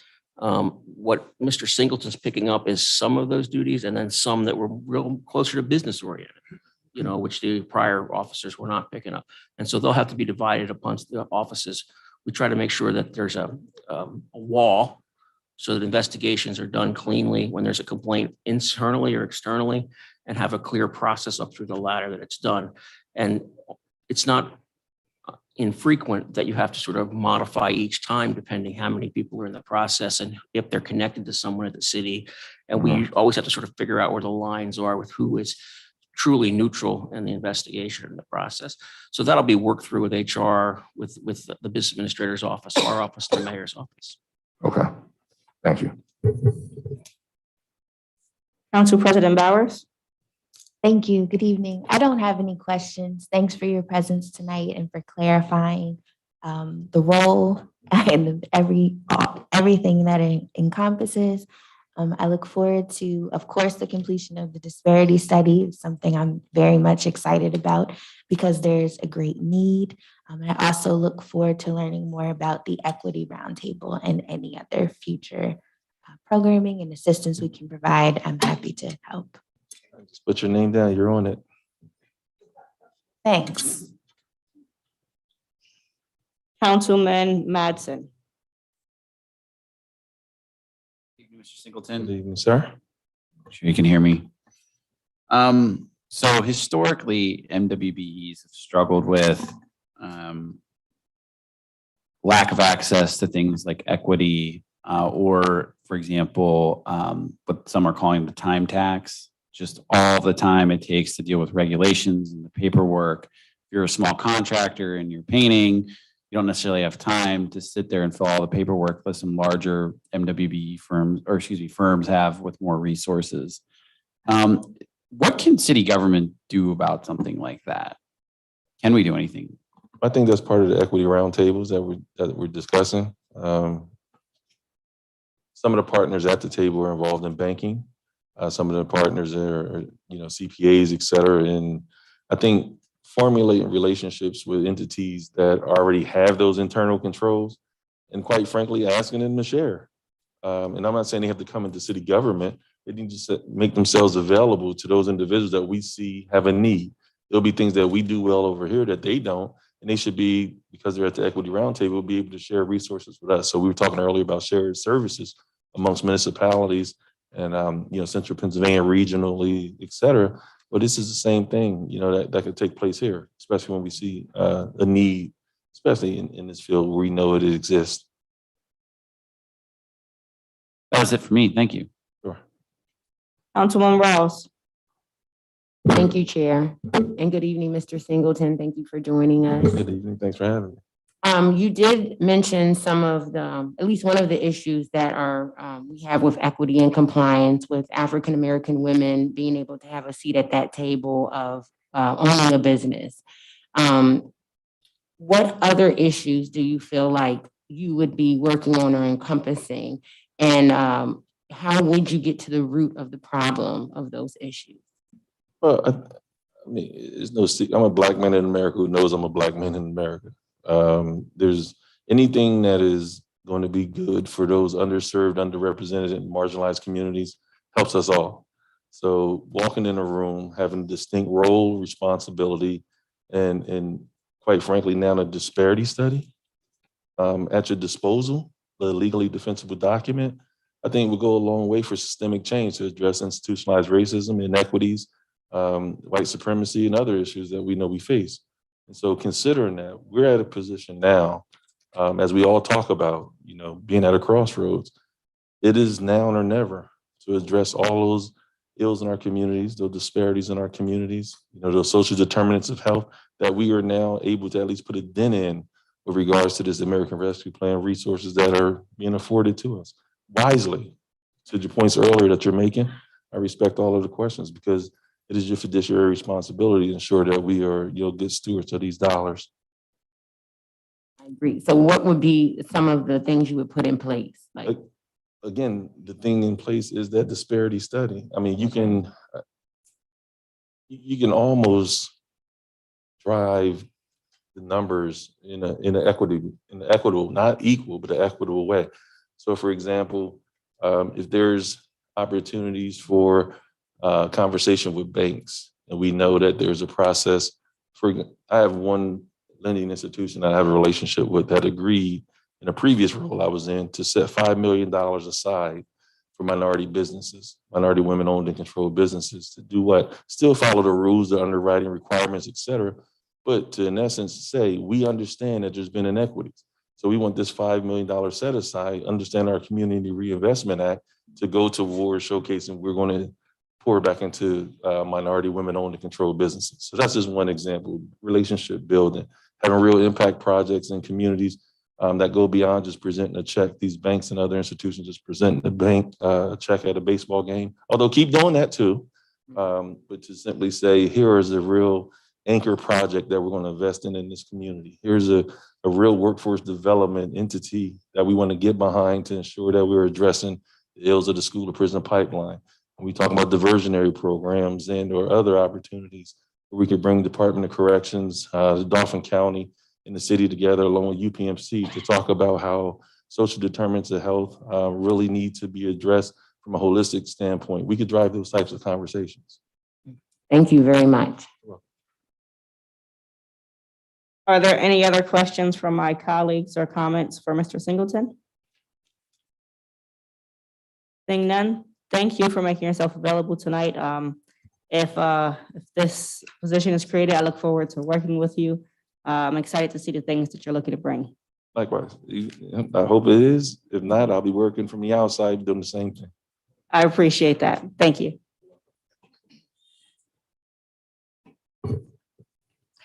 Thank you. Mr. Percy is he here? Percy here? I'm sorry.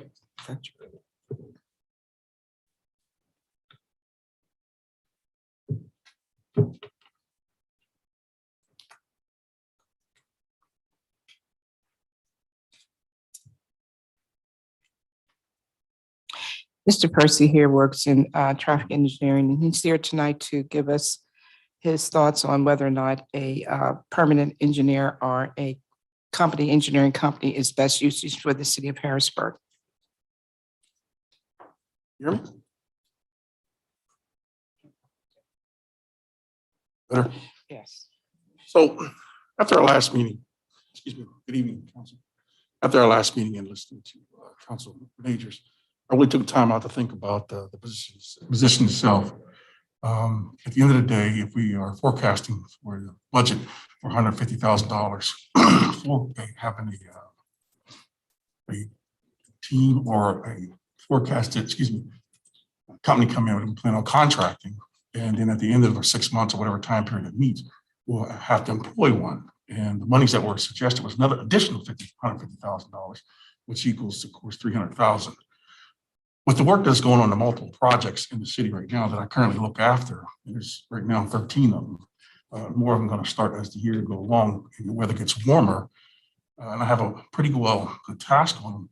I think we can focus more on the contracted company coming in and doing the work in reference to a permanent engineer doing it.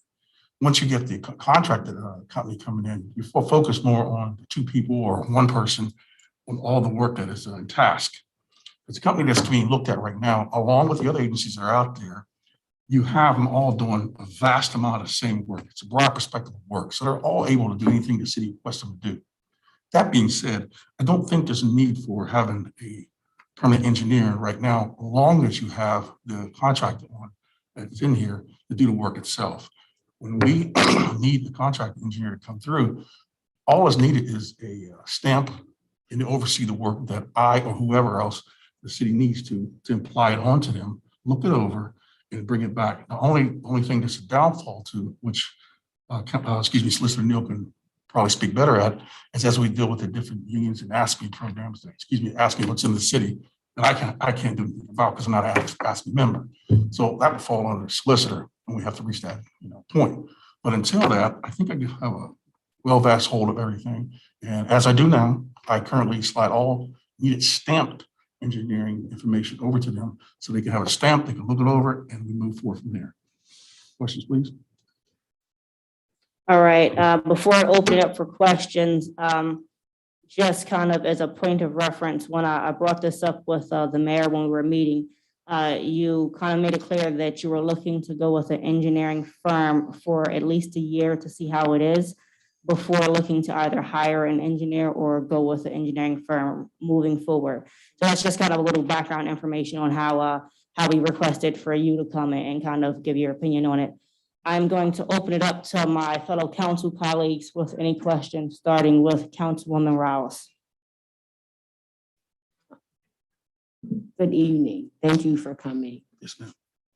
At this moment, I don't have any questions. I may later, but thank you for being willing to answer questions and clear some things up. Yes, ma'am. Councilman Mattson, No questions for me. No questions for me. Thank you. Yes, sir. Council President Bowers.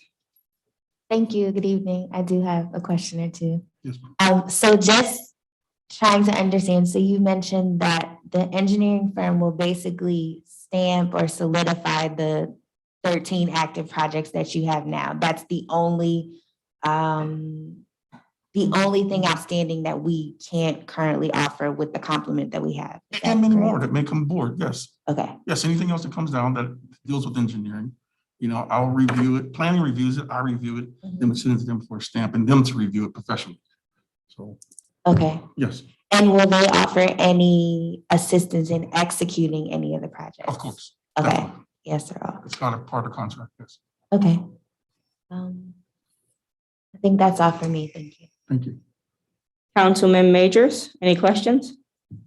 Yes, thank you. And I think part of the conversation that was occurring was regarding having funding available for the position Yes. versus, and understanding that we may be going a different direction, but, so my thing was similar to other positions. We have positions funded in the budget that may not receive any funding. So if funded in the budget that we may not fill, excuse me, Yes. that was, I had mixed that up. And then we also have positions in the budget that are unfunded currently, and there may be conversations about filling them. But I learned new information tonight, so it's not going to be looking, Mayor, to fill the position for a year. Is that correct? That is correct, Mr. Majors. Okay. Well, that's news to me. So I don't have any additional questions. I just think that. And keep in mind, we discussed this yesterday. Myself and the vice president and president met yesterday evening. And there's a variety of issues that we went over, and that was one of the topics. And after discussion with Percy, it was felt that maybe we would go with the engineering firm first because they offered a variety of services that we needed, including the engineering part. Okay. So I guess, well, any other additional conversations or questions I have will be for the ordinance that's in front of us to confirm the engineering firm. Thank you. Okay, thank you. Councilwoman Daniels, any questions? Yeah, I guess for just my edification, if it's possible for you to just kind of go over, give us an example of an engineer project and the process, because I think as we're thinking about, what to do with this position, one of the things that's really valuable is how connected to the community the people who do these functions are. So if you could kind of walk us through a project, so that we can get a sense of who has say or input in terms of it versus who's just executing it, et cetera. I think that would be helpful. Not a problem. In a certain neighborhood, as we speak today, they wanted some sidewalks put in. They want some what they call bump outs put in, which are kind of diversion of traffic, reduce the size of traffic because they believe the speed in the area. They want some speed bumps put in, put some lining put in, some what they call lanterns put in, which kind of gives the good deflection as you go down the road. So you can identify the difference between the asphalt and the sidewalk or the grass that people have. This is what engineering comes in. He does the professional study himself and sees it's worthy to have it. And I don't think that we really need to go that direction for that person. Whereas we can have not only myself look at it, but an engineering firm to do it for 2 hours in reference to paying somebody for 8 hours to do that. This also, you must keep in mind, helps save a lot of money as well. This is, that's what the ultimate goal I think it is to get more bang for your buck. And that's what this does.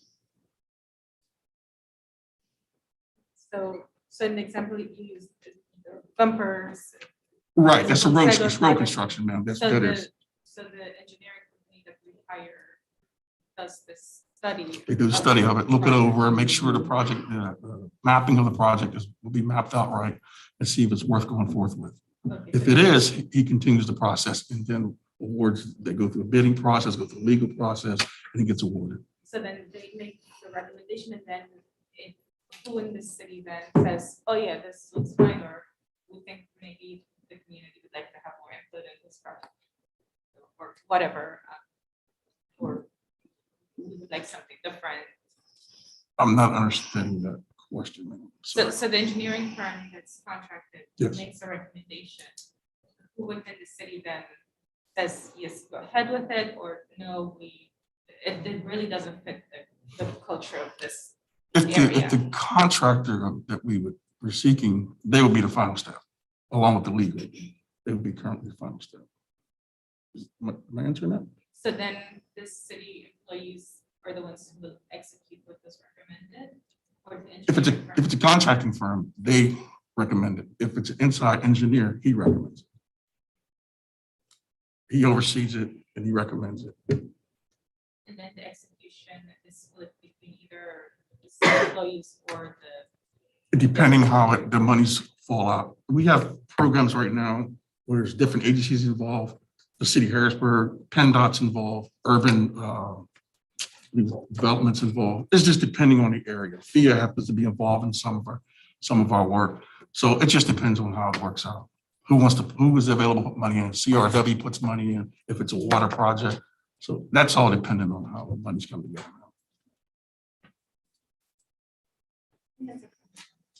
Yes, ma'am. Thank you. Councilman Rodriguez. Thank you, Chair Green. My question has been answered, but thank you for being here tonight. Yes, sir.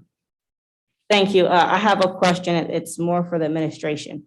So if we look to not fund, put any funds for this position in, and we're approaching the end of the year and been working with the firm and decide that next year we want to go with the engineer, would we then look to reallocate money to this line item? Or would we just be kind of stuck until next year where we will find ourselves in the same position of looking to hire after January? Yeah, we're going to look into hire after January because at this point we are paying Percy and also Mr. Thomas, Mr. Marshall, I'm sorry, Mr. Bullock and Mr. Marshall. We are paying them out of class because they are performing some of the duties that the engineer would have been undertaken. Now, we do need the engineer just for certification. So that's why we really need to get an engineering firm in here with an engineer to be able to sign off on some of the construction projects. Okay, any further questions or comments regarding engineering? Councilman Majors? Madam Budget Chair, just for a legal clarification, and this has come up along the way in this budget process. Positions have to be stated in the budget under the law. If they're zeroed out, they're available later in the year for reallocation. If they are removed, there's no other process by which to do it under the law. So the council and the mayor, which would have to go outside to create this position and put it back in. I mean, it can be done and it has been done on a one-off basis.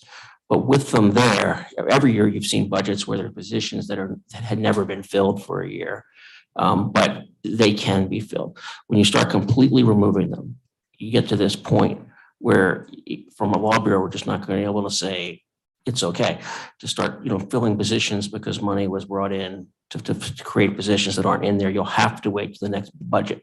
It's not a reallocation matter. It becomes a budget matter at that point. So that's a decision that's a combined administrative and council decision on budgets are a prediction for how the year is going to go, both in expenses and in revenue.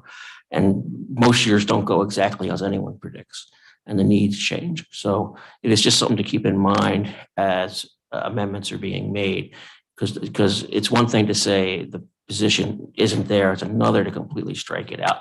It does limit the city's options until the full budget year goes through for the following year. Thank you for that clarification. Sure. Councilman Majors, did you still have a question or comment? Yeah, and just to be clear, so the day-to-day operations of the employees would then fall to you, Mr. Graves? Myself and Thomas Marshall, yes, sir. Okay.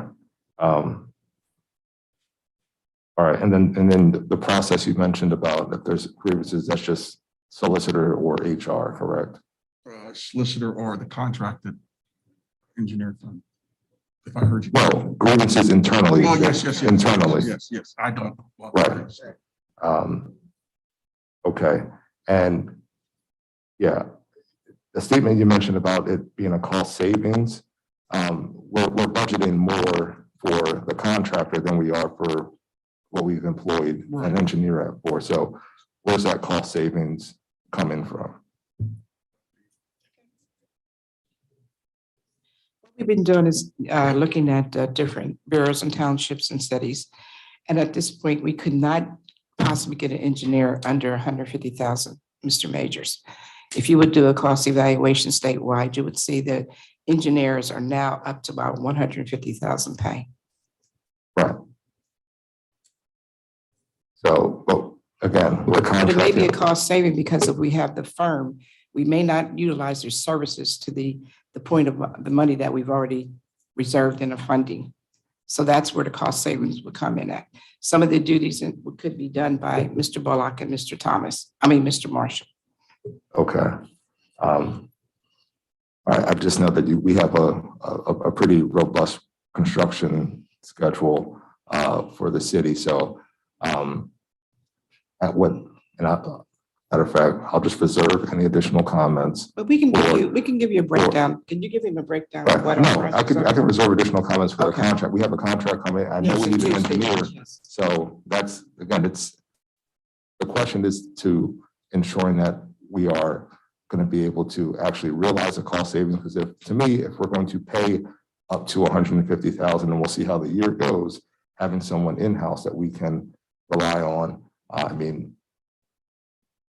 that we can rely on could be more beneficial than having that engineer. And again, this has nothing to do with anybody at this table, but we all know we lost a tremendous asset in our previous engineer who had a skill set that we may not find in a new person. So look forward to hearing more about talking more about the contract on Tuesday. Yes, we did lose a valuable asset who is being paid 3 times more than what Absolutely. we paid him. So that gives you an idea of what we're looking for when we look at pay salaries for an engineer. Right, again, robust. Okay. We have infrastructure money. We have American Rescue Plan dollars that can be spent on infrastructure that are going to need a lot of. We haven't received the stamps. infrastructure money yet. We don't, infrastructure is built in the. It will ARPA be money. received in your during your term in office at some point. Yes, some point. At some point. I We know talked to that's Senator coming. Casey on Friday. Yep. Yeah, we know And it's the coming. I know bill- it's the not. bill I has know not it's been- not. I know it's It's at a not. standstill.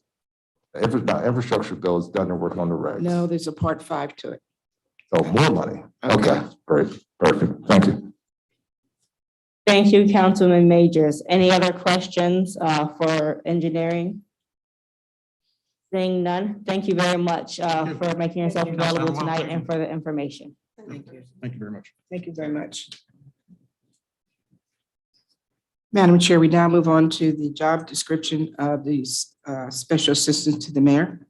Ms. Robertson, would you please come forward?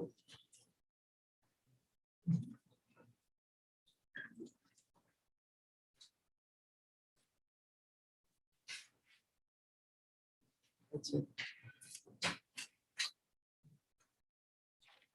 It's on one, number 3. Specialist.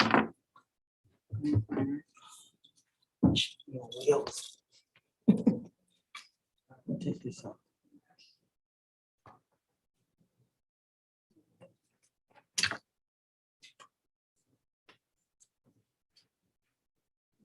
Good evening, everyone. Good evening. If you could introduce yourself for the public and then give an overview of the position that you're looking to fill. Gina Roberson, Special Assistant to the Mayor. Position really consists of working for the residents of the city of Harrisburg. Right now, I have about 700 emails waiting on me with concerns from the residents, suggestions from the residents, what we should do with the ARPA money, congratulatory letters to the mayor, things of that nature. Phone calls, I return phone calls.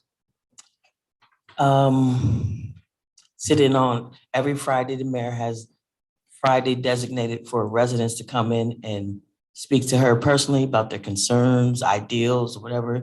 She's opened it up every Friday, get on the calendar, sit in there, have good conversations with the residents. They come up with some pretty decent ideals. So some of the things that they really talk about is the ARPA money. Got to explain to them now, I'm learning it. I've been talking with the financial people. They're coming in next week. And I have some questions for them for my clarification. But some of the people think the ARPA money is a stimulus check for them. And that's not the case. So I'm constantly telling people the money is not for you to get some more money. You know, it's for the betterment of the city, improvements in the city. But the purpose of us having the public comment meetings is for this purpose, to explain to them what you can use it for. Another reason is because let's just say, when we go out to a community and they think that, no, the city thinks that they may want, I don't know, let's just say a basketball court. And we get out there, they say, that's not what we need. We need such and such over here. So we don't want to give them something that not gonna work in their community. So we're gonna go out, get some ideas from them and see what it is that they really want for us to do for them. I used to be the grants officer here at the city. So I know about the monies and the drawdowns and the rules and regulations of federal money. So I'm familiar with that part, but I still need to learn just a little bit more as to what we can and cannot do with the ARPA funds. Ms. Robertson, why don't you read the general statement of your duties, please? I think before we get to that, I would just ask for clarification purposes. Is this the special assistant to the mayor or the special assistant for community affairs? Okay, Community affairs, I apologize. thank you.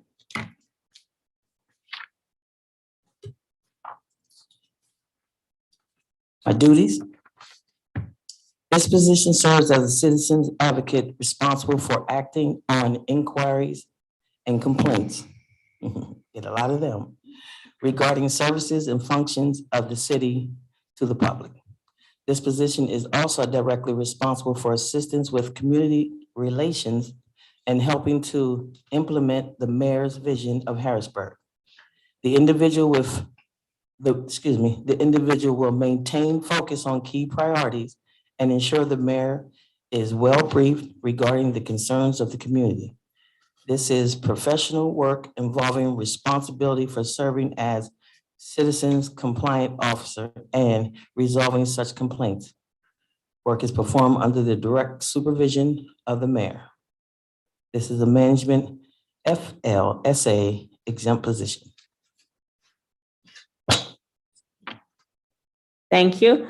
I will start by opening it up to my colleagues for questions or comments regarding this position, and I will start with Councilwoman Rouse. Thank you, Chair Green, and good evening, Ms. Robertson. Thank you for joining us.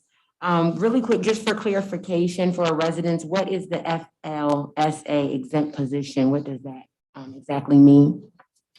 That's the Fair Labor Standard Act that exempts people from overtime. So they're a salaried employee. So they're salaried whether they're working 30 hours or 70 hours. That's how it works. Okay, thank you very much. And what would be some of your goals if you were the special assistant for community affairs? Well, I know I can't solve everyone's problems, but I would try to solve their problems to ensure that everyone is heard, respected, and even if we can't fulfill their need, they were at least heard. And I think pretty much everybody at least wants to be heard. Thank you very much. Councilman Mattson. Good evening, Ms. Robinson. Good evening. Thank you for coming out this evening.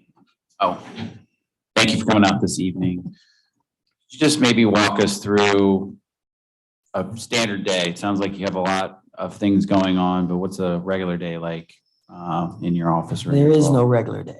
Okay. Thought you'd say that. Some days I'm just returning phone calls and you think it's going to be a quick minute phone call, turns into 45 minutes and you're trying to get this person to the right people. I am a community person, so I'm connected to a lot of people. I have a lot of resources. So I try to connect them one by one. A lady called yesterday. She was complaining about a house next to hers. It needs to be demolished. And when she said the address, I said, that sounds like something that I saw on the demolition list. And I went to the mayor and asked her, is this address on your list? She handed me a list. I said, and it was. I called her back and said, just want to inform you that that house is scheduled for demolition. What day? I don't know, but it is on the 2022 demolition list. She was elated. That was a good call. Then I have the incident that happened on Liberty Street. Got involved in that. Talked to the Commissioner Hartwick. Talked to the mother. Got some things straightened out for her. Took them clothes, food, things like that that people in the city that our residents need. I get a phone call, I go into action. The mayor will say, do you know who such and such is? Yes, ma'am. I need you to go over there and do X, Y, and Z because they called me and said, this is what's going on. Stop what you're doing, go over there and assess the situation. If we can help them, we help them immediately. I come from the Sean McCoy Foundation, and my title is Community Impact Director. And the reason why we came up with that one, because when you go out and deal with people, you need to impact them immediately. Not, okay, I'll get back to you today or tomorrow. But you have to give them the correct information, or you can assist them right then and there. And for lack of a better word, problem solved. But then some days I get calls and everything is hunky-dory. Can you tell me, can I get in touch with President Bowers? Do you have her email address? Sure do. Send it to him. You get easy calls. But for the most part, last week was very, very challenging. Sometimes you go home and you just shake your head. Sometimes you go home and smile, and sometimes you go home and cry. But that's a typical day in the mayor's office. One final question is, so what are you seeing? What are the most common calls that you're getting? It sounds like you get a wide variety, but could you pinpoint it to like a top 2 or 3? Dirt bikes. I think that's what 88 VT or the bikes that's going all through the city. I get those calls too. Yeah. That and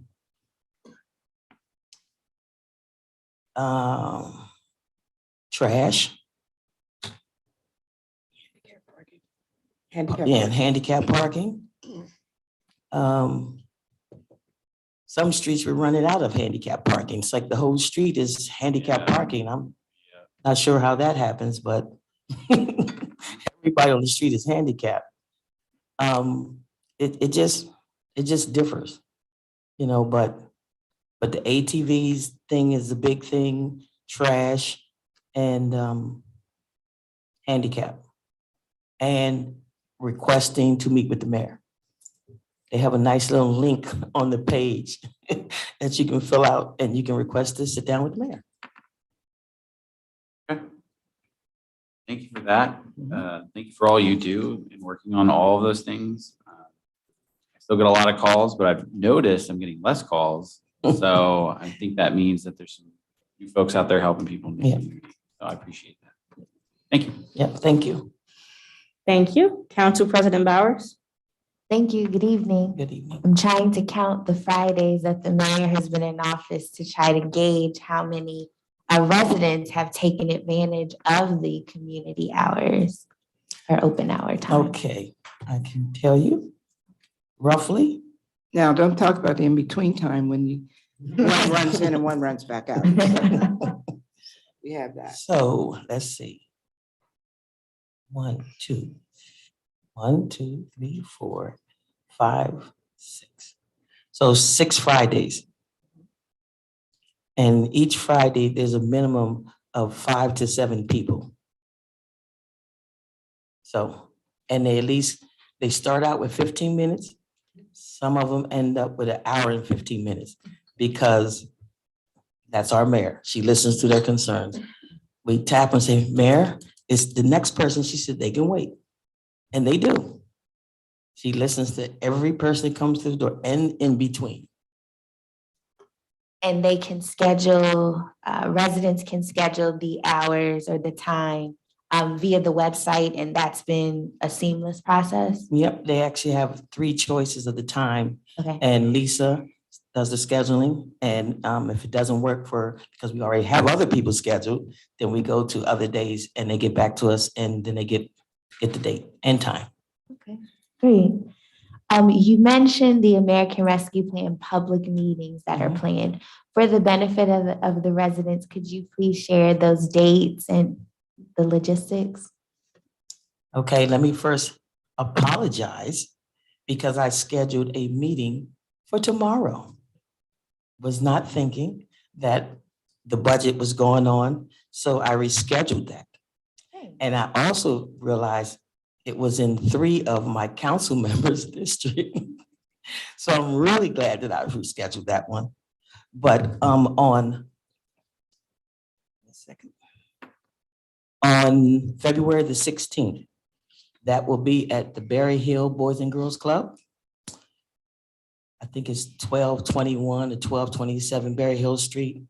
And the time is from 5:30 to 7:30. We chose 5:30 because most people get off at 5 o'clock and we get a chance to get to the facility. The 17th will be at the Allison Hill Community Center, same time. And then the rescheduled one for the Boys and Girls Club at 17th in Hanover. Please tell me you do not have a city council meeting on the 22nd. We don't. Thank you. That one will be on the 22nd. And then February 23rd, it'll be at HMAC.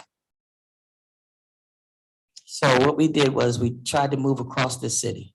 So the Boys and Girls Club out the south side, and then Allison Hill, Berry Hill Boys and Girls Club.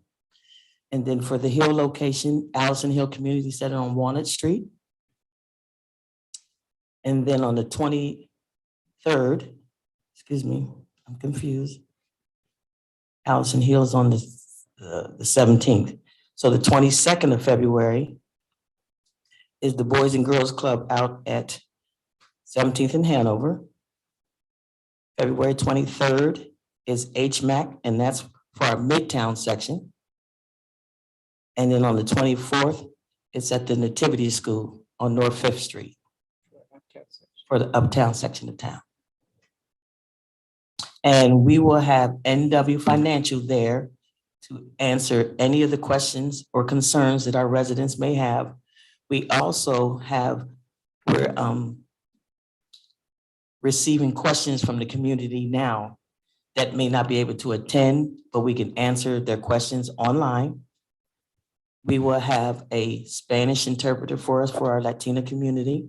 She's going to be at all of them. She's actually works here for the city now, Melissa. And she did the flyer in Spanish and English. And the financial people will be here to answer all questions. We'll have handouts for the people. They wanted to do a presentation screen. I said, no, I want to give them something to walk away with. Instead of them, they can write on their own little notes and things like that. So we're gonna have handouts for them, and light refreshments will be served. Will any or all of the meetings be televised or live streamed for the public? Yes, they will. Channel 20 will be there, and we will be live streaming it on Facebook. Thank you. I don't have any other questions. Thank you. Thank you, President Bowers. Councilman Majors. Thank you. And it sounds like through this role, we having a lot to do with getting the public information on the rescue plan. So in terms of this process that we're looking at for rescue plan, since it's been a large part of this conversation, this initial round is to gather information, and then there's going to be another round to talk about the plan. Like, I'm just trying to understand, do we have a projected timeline as to how all these phases are going to occur?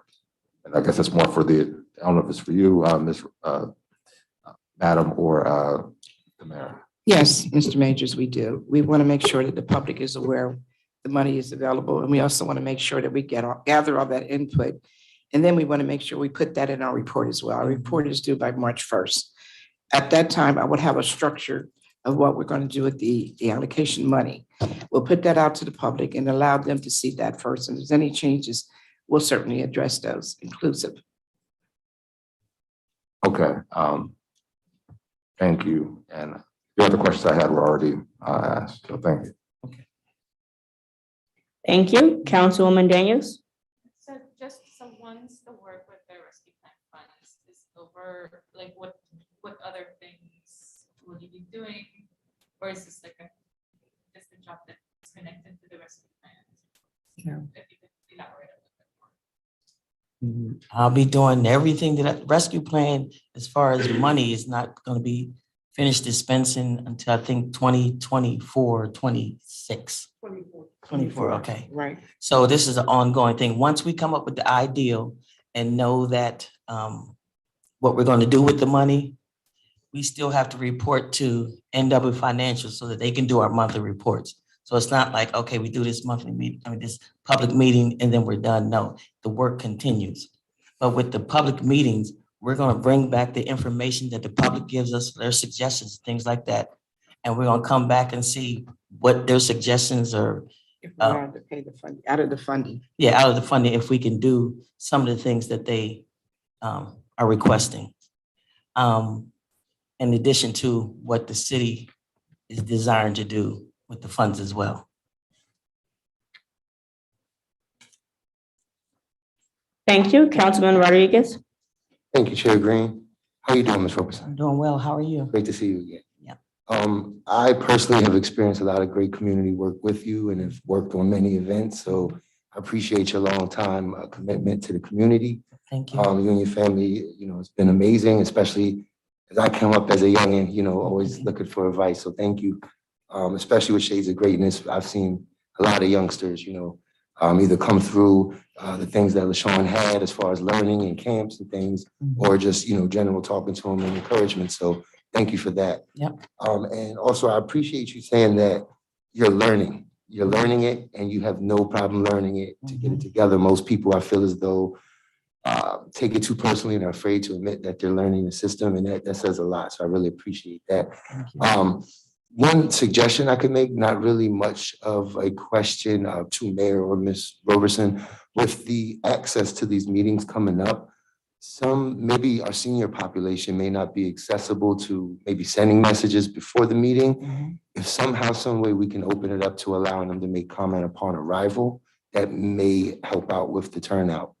Oh, yeah, everyone's allowed to speak at the meetings. Okay. Yeah, it's not just, we're not taking pre-orders of questions. That's for people who cannot come and they still want to participate. So they're Okay. sending their questions in now. Okay. But yeah, anybody that comes to the public meeting can speak. Gotcha. I read online that the questions had to be sent in beforehand, and a few people called in, so they weren't too tech savvy. So they wanted to know if they can just kind of come in and speak. Yeah, That would okay. be awesome. I'll make sure that we clarify that out on the web. Okay, and then I just wanted to send pretty much a thank you for opening up the office every Friday. It's not something that we've seen. And for full transparency, I think the residents should take advantage of it a bit more and spend some more time with the mayor. So thank you for that. Yep. Thank you. Thank you. Thank you. Councilman Majors. Yeah, sorry, it just came back to me. One more question. I know you were involved with Shades of Greatness and the Shady McCoy Foundation. Are you still with that, are you still with that organization? I am. Okay. Do you see any potential conflicts between this role, working with our community, and any of that work that you do for the foundation? I don't see any conflict. They both help the community. So if I don't see a conflict, but if you see one, you can let me know. Okay, yeah, no, I was just making sure, because if they are an applicant to the city for any reason, I know they do a lot of nonprofit work. That would I cause get any what you're potential saying. conflict. Yeah, I get what you're saying. Right. One, I'm not involved in anything that they would do as far as the nonprofit going after funds or anything. I am a board member, but I'm not in that role to say, give them money.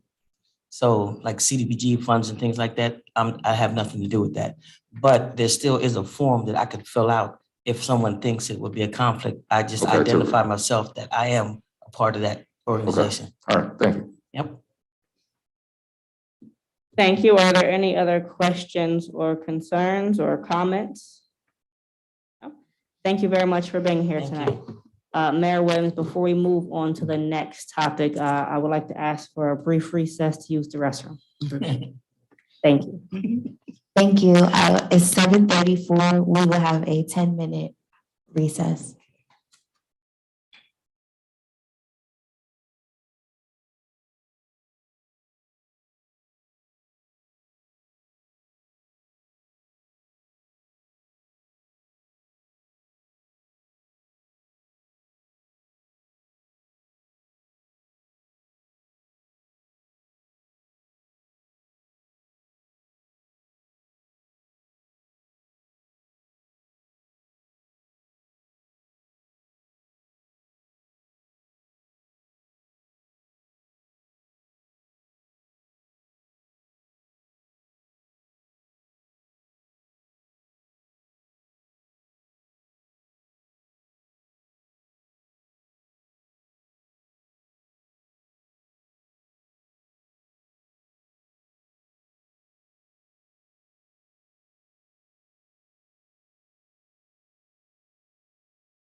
our solicitor.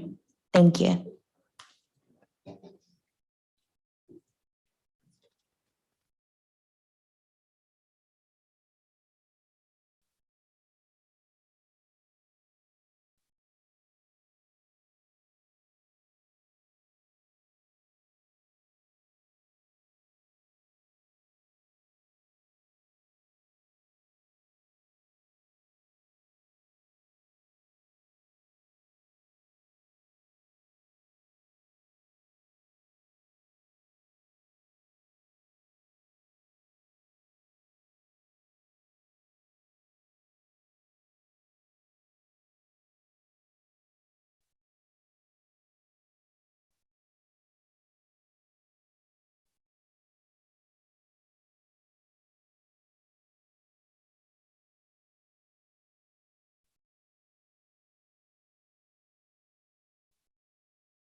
We will now resume the meeting. Our solicitor has returned at 7:47.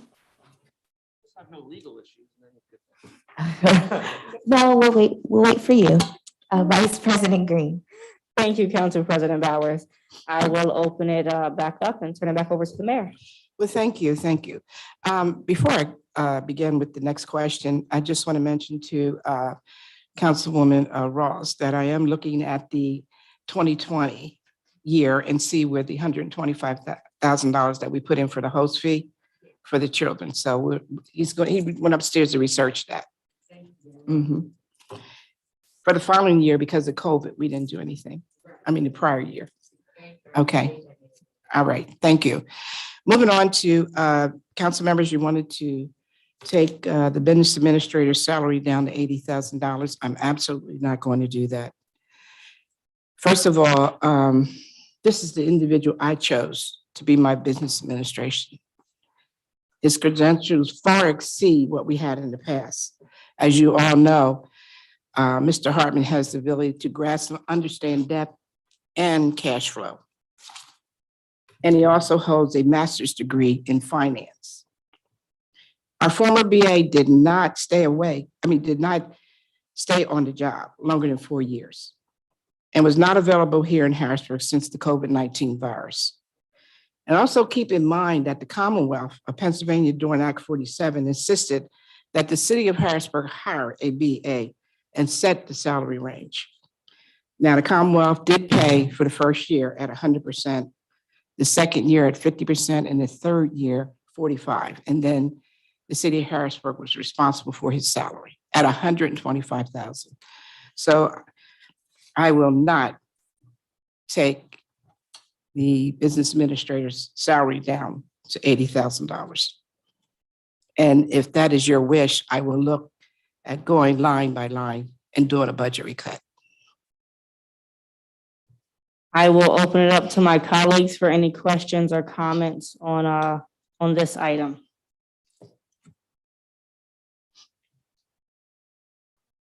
Councilman Majors? Yeah, just one. So is there a range for the position, or is it just, that's the position is offered at Since $125? the salary is already in the budget at 125, that's why I offered Mr. Hartman the $125,000 salary. And keep in mind that we had 3.5 weeks to do a budget, Mr. Majors. In 3.5 weeks, he was instrumental in making sure that budget is on time, where the budget is a balanced budget and there's no padding of any money in any line or any department. That's the problem that we have with the former mayor's budget. It was padded. And if we go back to the 2020 budget, I must say to you, that is a $15.3 million deficit that's going to exist. And not only that, think about the community, think about the partners in finance that are looking at us. As a first-year administrator and you as a council members, they're looking at us. They're looking at our financial ability to be able to be solvent. And right now, if you do what you do and not pass this budget, certainly our credit rating is going to go back down from an A to a C. So it's on your shoulders, because these three people stayed many nights and many hours during the day to come up with a balanced budget. Now, there's some questions, I'm sure, because there were mistakes that were made, but they were doing it efficiently, effectively.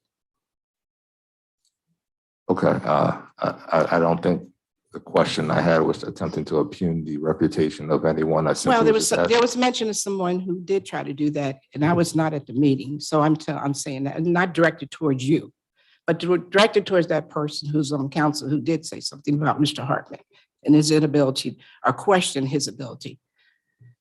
Okay, and I said, I guess, just to your comment, I think we all know we want to pass a budget. We want to get it done on time. The question I had just simply was what the Oh, range sorry. was, and I understand that the position was offered at that amount. Thank you. You're welcome. Thank you, Mr. Majors. Are there any other questions or comments from my colleagues regarding this item? Councilman Rodriguez. Thank you, Chair Green. Mayor Williams, I think some of the confusion from the resident standpoint was just in the beginning of the hearings. I guess there was just misinterpreted phrases being used and it kind of confused. In the beginning, Mr. Hartman mentioned and quoted, we're using ARPA funds initially, then we weren't. So I think that's where a lot of it was. Even Mr. Bryan had mentioned not going over 68 would be a sign of influx and we don't want to do that. And now it's 71. So there was just brief confusion, but I think things are cleared up and it makes sense. But I just wanted to kind of be careful with the gentleman moving forward. Just the language I think is important and it can confuse the residents. That's probably where some of it came from. Let me just say this to you, Mr. Yes, ma'am. Rodriguez. I've been on this council 16 years, and believe me, we want to make sure that we do everything accurately. Yes, ma'am. And sure, there is room for mistakes because nobody here is perfect. And Absolutely. you also have to understand that we've tried to make sure that we kept the budget at a low level so that we're not going over. I think it goes to 72 or 71 million, 72. 72, because we figured some of the things. So where's it at? Exactly.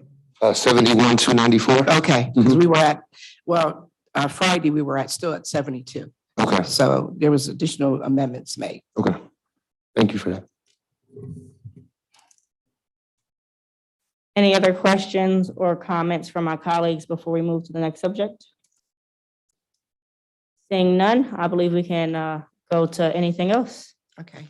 No, I want to go to where you wanted to add additional, I think, positions, and you wanted to give additional monies to individuals. Correct. I'll kind of start to go over those and then if you have any comments on them. Do you want me can to go over the ones that we went over, or do you want to go over the ones that you already have in? I'll kind of go over them. Okay. They're the same thing that we discussed. Okay. Okay. I believe we already discussed the engineer's position. That was a potential amendment that we had, was to fund it at 50% at 75,000. but you explained that you're looking to use an engineering firm for the first year and then see about next year. Okay. The potential amendment number 2 was to increase the grant writer salary. In our discussion, you said that you were willing to increase it to about $70,000, but weren't looking to go further than that. So I'll start with my colleagues to see if they had any questions or comments, or if you wanted to add anything first. Well, first of all, the grant writer salary should have been 70,000 on the onset. She was promised the $70,000, so I don't have a problem with that. I know you asked for a special assistance to the grant writer. Yes, that is the next potential amendment that Okay, so that let's go with we the first. discussed, Okay. which was to add a grant writer. I assure you, council members, she was promised $70,000 and was not given that salary. Are there any questions or comments regarding increasing the grant writer salary to $70,000 as a potential amendment? Obviously, none of this is final. It's just potential amendments that we're kind of discussing tonight. Just a question, Mayor Williams, that's coming from the previous administration. She was promised a $70,000 salary and it didn't. The Okay. former Okay. administration, yes. Mhm. Any other questions or comments? All right, I do have a Council President. question, just for confirmation, what is the current salary listed as? 67,626 is what's in the proposed budget. Thank you. Thank you, Mr. Majors. Yeah. Can you speak into the mic, please? That was the 2% that all management employees were receiving. So that's, Correct. I just wanted to make sure everyone was aware of where we're starting and where we're Yeah. going. I just So wanted to thank you. clarify that. No, thank you. The next potential amendment that we discussed with the administration was to add an assistant city grant writer with a salary starting at $55,000.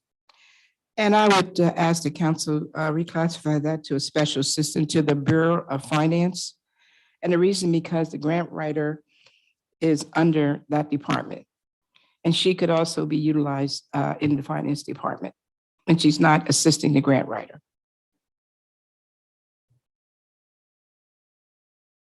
I have a question. Is there a job description available for this special assistant? No, but I will talk to Ms. Willingham, and we will put a job description together regarding that, because we could see her better usage with her working under the Bureau of Finance, since she is going to be under the supervision of Marita Kelly, who is our business director. Thank you. I will open it up to my colleagues for any questions or thoughts regarding this. Adding a special assistant to the Bureau of Finance, which will also help in the grants department as well as the finance department. Nothing to add. I'm in support of the measure. Oh, The next potential amendment that we discussed was to fund a human resource specialist at $50,000. We did note that it was a request for 2 human resource specialists in the budget. One was funded and one was unfunded. With the amount of positions that will need to be filled and will be going to the human resource department, we thought that it was prudent to fund this position so that we can get it filled and they can get to work as soon as possible. So you're talking about 2 positions for that department instead of 1? Yes, so right now in the budget, there's 1 that's funded and there's 1 in there that's zeroed out. We want to fund. I would ask Ms. Willingham to come forth, please, to ask us if that's needed in that particular department, since you already are funding. I mean, one's already funded. I understand that they need a specialist to do the applications and interviews, so I just want to make sure that she gives us a better understanding what she will be utilized as.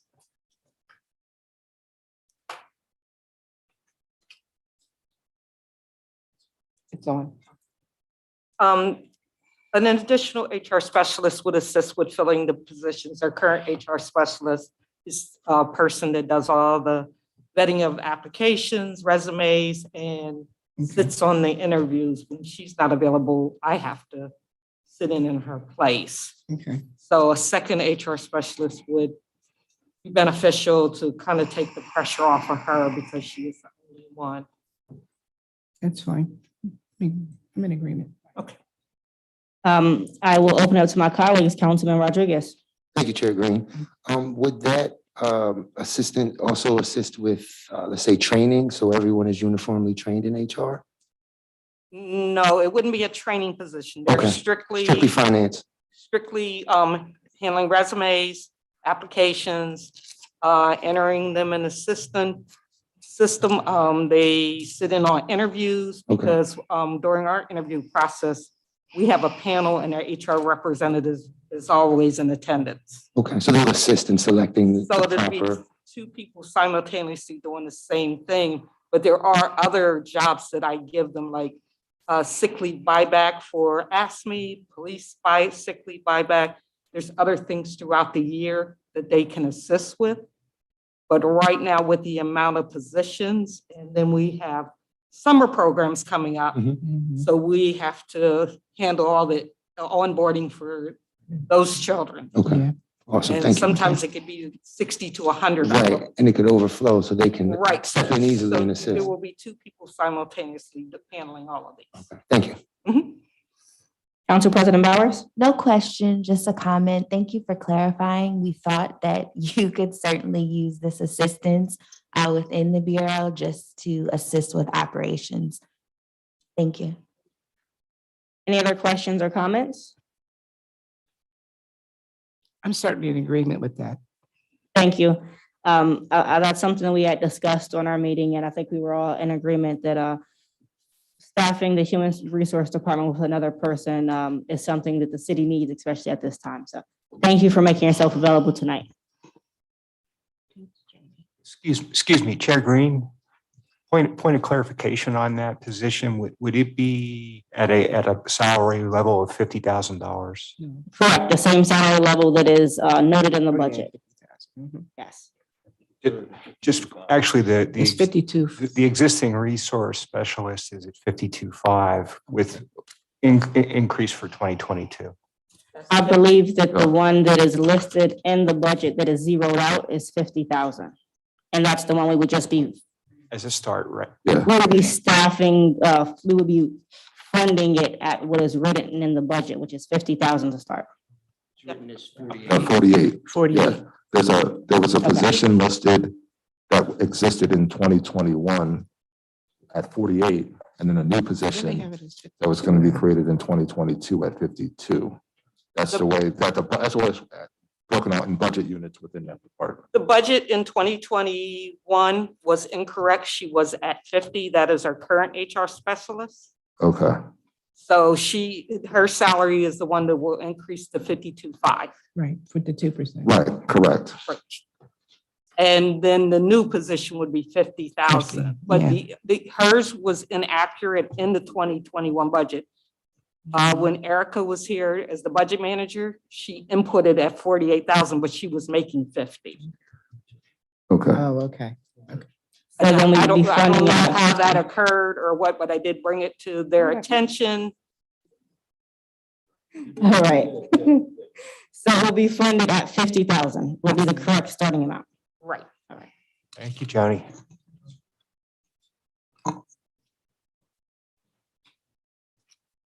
The next potential amendment that we discussed, I believe this is something we already discussed tonight, which was to reclassify the communications manager to the communications director.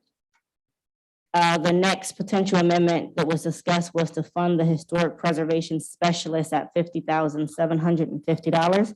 And I will turn it over to President Bowers. Thank you, Vice President Green. This is something that I wanted to add back into the budget, considering that City Council approved the 2021 HARB guidelines last year.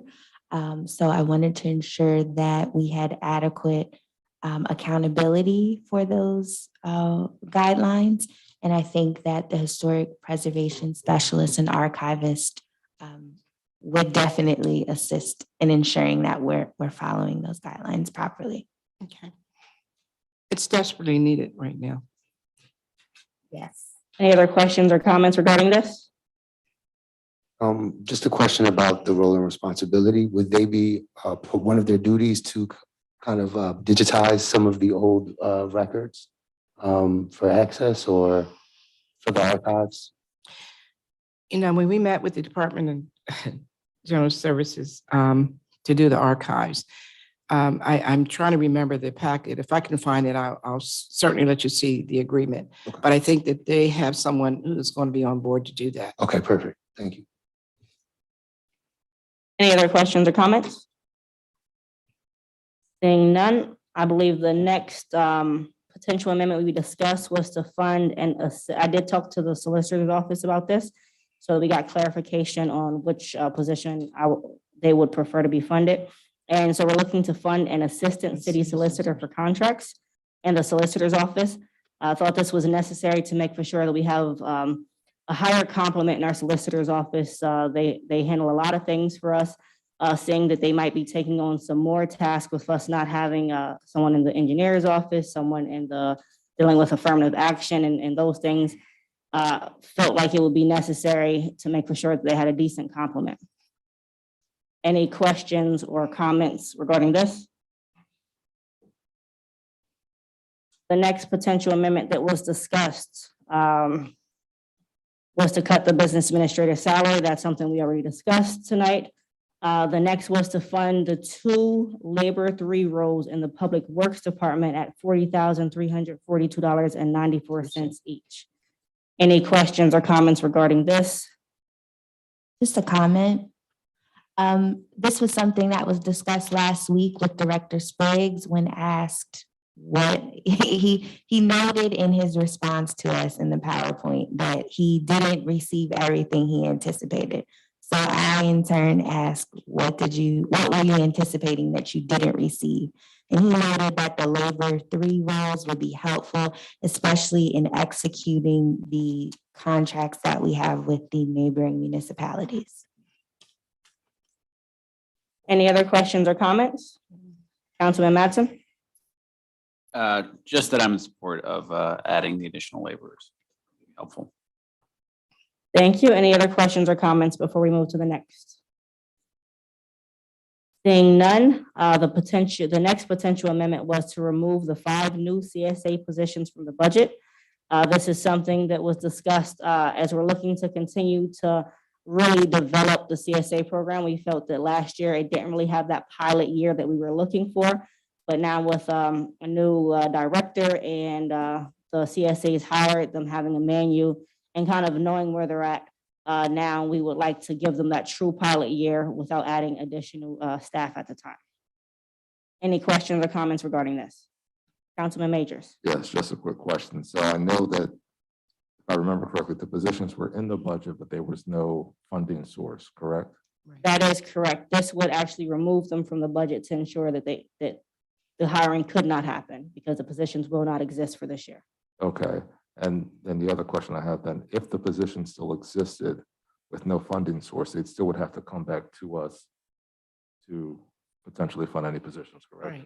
Right. Yes. Okay. All right. Thank you. Any other questions or comments? Seeing none, the next potential amendment that was discussed was to remove all of the unfunded positions from the budget.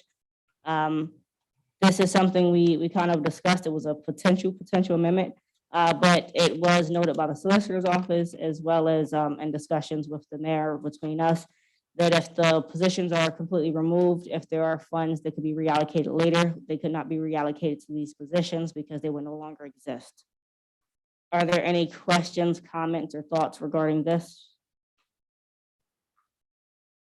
Seeing none, the next potential amendment is something that was discussed tonight, but may still need further discussion, but it was to amend the police vehicle line item. The police that vehicle line item is where the mobile command unit is in the budget. And we didn't have a number exactly what to reduce it at because we still don't know how much the vehicle may cost us. So that is kind of still up in the air, but it's open for discussion if anyone would like to discuss the vehicle line item in the police department. I don't know if this gives you any assurance, but to me, these are comparable. If you remember last year, you approved the HVAC system in the police bureau for Giza, and all that happens ahead of time. And the number that was in good faith came to was $1.5 million. When it started to do actual assessment with the contractor, it came back as somewhere closer to $4.5 million. So it had to stop in its tracks because there wasn't anything close to a sufficient allocation. A command vehicle would sort of be under that same model.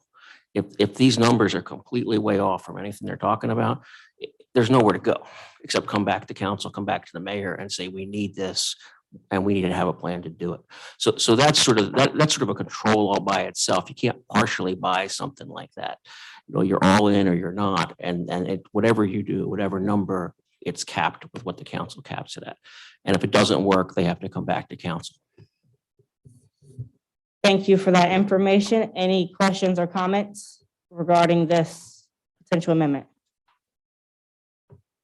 Seeing none, the next potential amendment is something that we discussed tonight. It was I just typed it on there tonight, but it was to reduce the Director of Community and Economic Development salary to $18,000. I just want to make sure that the number is right at $18,000. That's 20% of $90,000.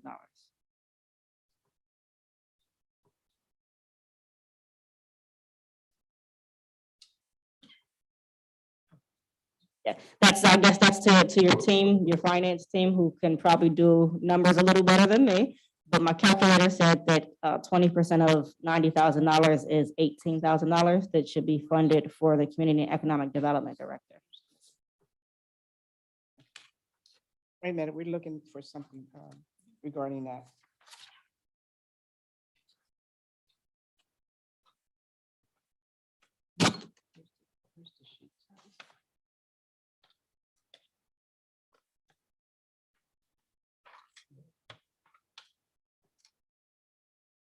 And just as you all are looking for that, I will just note to my council colleagues that some amendments were sent in after I had discussions with the mayor, myself and council president had the discussions with the mayor. So they were not discussed with the mayor at the time. I did make sure all council members received them. And those are things that we can discuss tonight. If you'd like to discuss any of the questions or comments tonight, we can, I can read them out loud or you can read them yourselves, or if you don't want to talk about it, we can talk about it 1-to-1 or 2-to-1 or however you want to do it. Please just, let me know what your thoughts on that.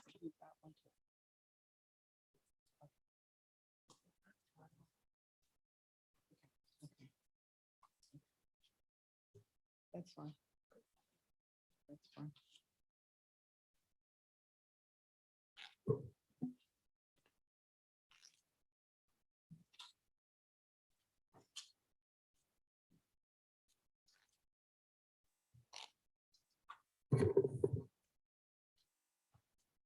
Madam Chair, why would you want to, my question is, are you reducing the salary of the Chief of Equity and Compliance? I didn't say that. I said community and economic development. You said that it was 20%. Okay. Okay, then you can answer that one. I thought you said. Yes, no, it was the community and economic development director. Okay. That's going to be now combined into one position. You said that it was going to be funded 20% from the general fund. I believe you originally said 15,000. Councilman Yes, Majors kind of questioned And that's if that was 20%. In my calculations, that would have been 18,000. So before we make an amendment, we want to make for sure that it's the right number. Okay, I'm sorry, I misheard you. Go ahead, Brian. In looking at that, there was a proposed change to move $60,000 from the Business and Economic Development department up to the mayor's office to fund that specific special assistant, the Director of Equity and Compliance. That's before we got to the discussion on the 20%. No, that's not the office we're talking about. We're talking about Ms. Hill. No, he is talking about the right thing. I believe in our discussion that you said that the money that we will be saving by only funding 20% of her Right, position, 20% we of would the- then use that to Right, that's what fund you- the special assistant to the mayor's Exactly. position. Okay, So you're talking technicalities.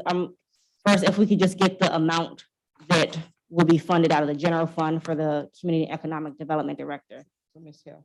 Is 20% of 90,000, 18,000. Right. That's where I'm at. It's, That's right, I'm sorry. Yes, it's 18,000. Okay. And then, just for full disclosure, what Brian was speaking of is the cost savings and how it would balance out the position added to the mayor's office. And it wouldn't therefore it wouldn't increase the amount in the budget. It would just be moving funds from this position to another position. So even though it's That's what we adding a said. position to the mayor's office, it's covered by a reduction in the Community and Economic Development Department. That's correct. Both, Right. both budget units are in the general Right, fund, I so thought it's a wash. Right. Just said something else. Okay, thank you. I'm sorry. No problem. We're talking about two different things and I'm. No, it's fine. Just a clarifying point. So with all of that, could you please confirm Ms. Hill's potential salary with the two roles? What is her total salary?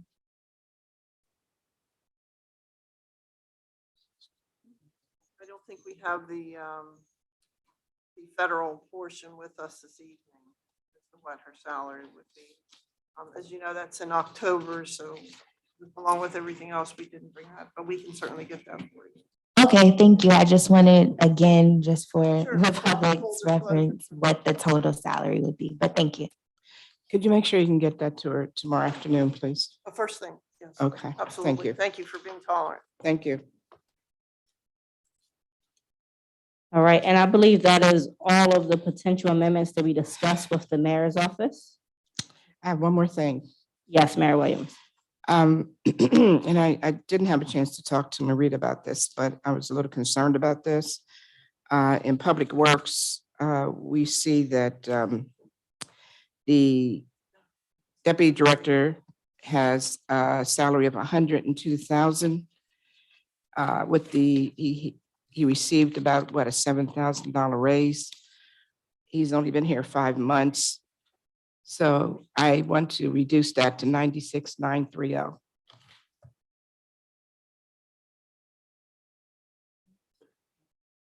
So $96,930. I don't need, okay. Neil just told me I don't need an amendment to do that. I can do that myself. Okay. If you approve the number, the mayor still sets the salary under that. Right. You approved the number, but I can reduce the salary. I thought you told me I couldn't do that with that one. I'm going to open it up for questions. Yeah. Councilman Major. No, I just missed what position. Deputy Director for Public Works Okay. is at 102. He's only been here, what, 6 months? He came in, what, 95?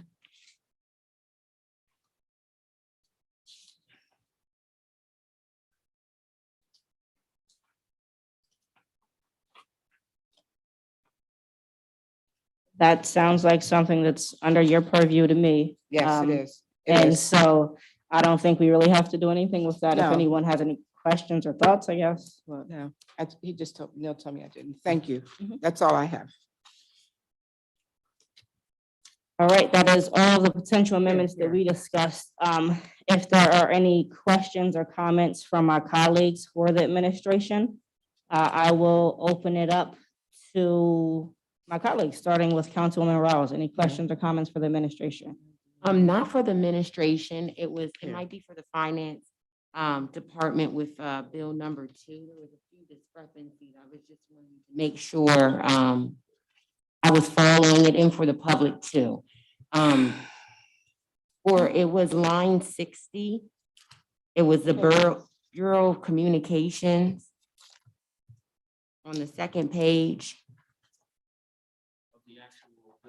Yes, the one with the blue numbers where there are crossouts, and I think we were supposed to follow along with the blue numbers that are there. It said personnel was the number that's scratched out is 226,786. When I'm looking in the amendment budget, unless I'm looking in the wrong place, the adopted budget in 21, in the 2022 proposed budget, neither one of those numbers are there except for the number that is corresponding next to the scratched out number. So I was just wondering where the 226,786 came from for personnel. okay, 61, I'm sorry. Yes, I'm sorry. It's an original. Yeah, I think I can pinpoint that for Okay. you in the amended document, page 56. It's the detail expenditure schedule.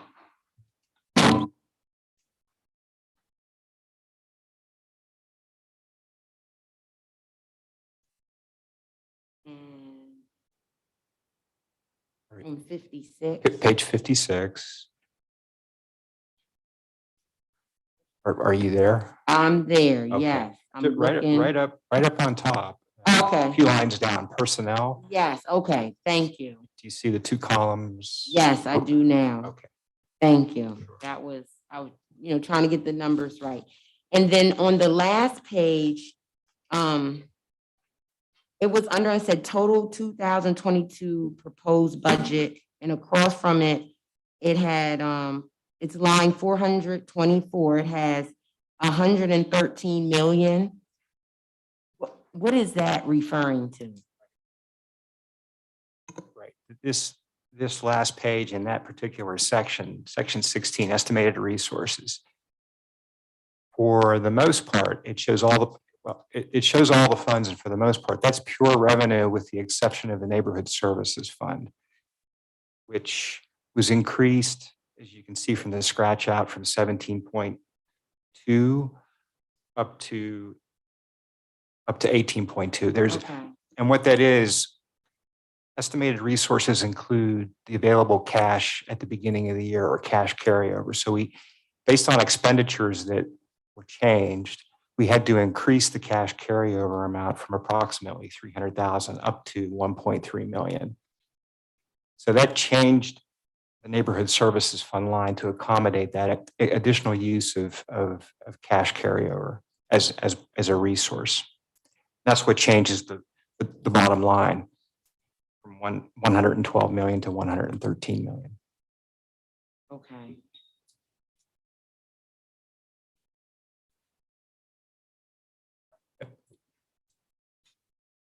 Okay. Little bit. You're not, it's still a little fuzzy. This is a little bit, yes, but there may be another schedule that might be clearer for you. okay.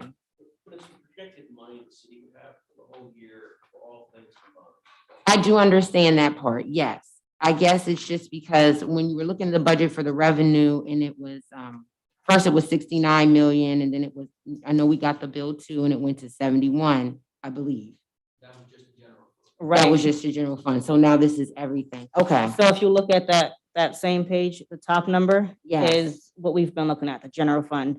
And then if you add in like the state liquid fuel, the host municipality, if you add all the Right. other smaller funds that we went over like the last budget hearing, like the part where we kind of just went through those, that adds up to the 113. So the main fund we're working out of is the 72, which is the general Right. fund. Okay. And these are the smaller funds that kind of all add up.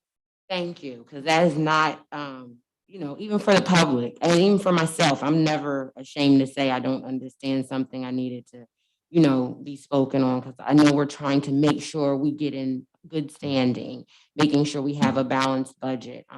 So I just always want to make sure that everything is clear for myself and in the public. That's quite all right. Thank you. I Sure. appreciate that.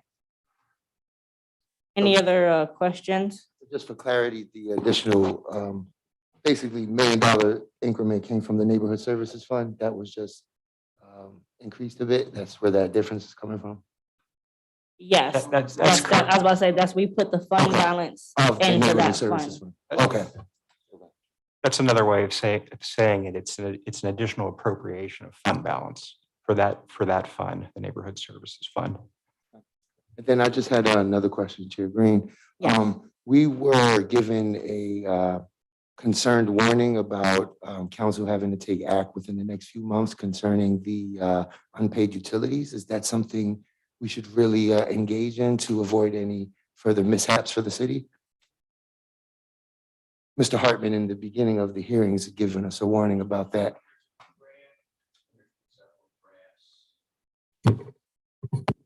That gavel works, just so.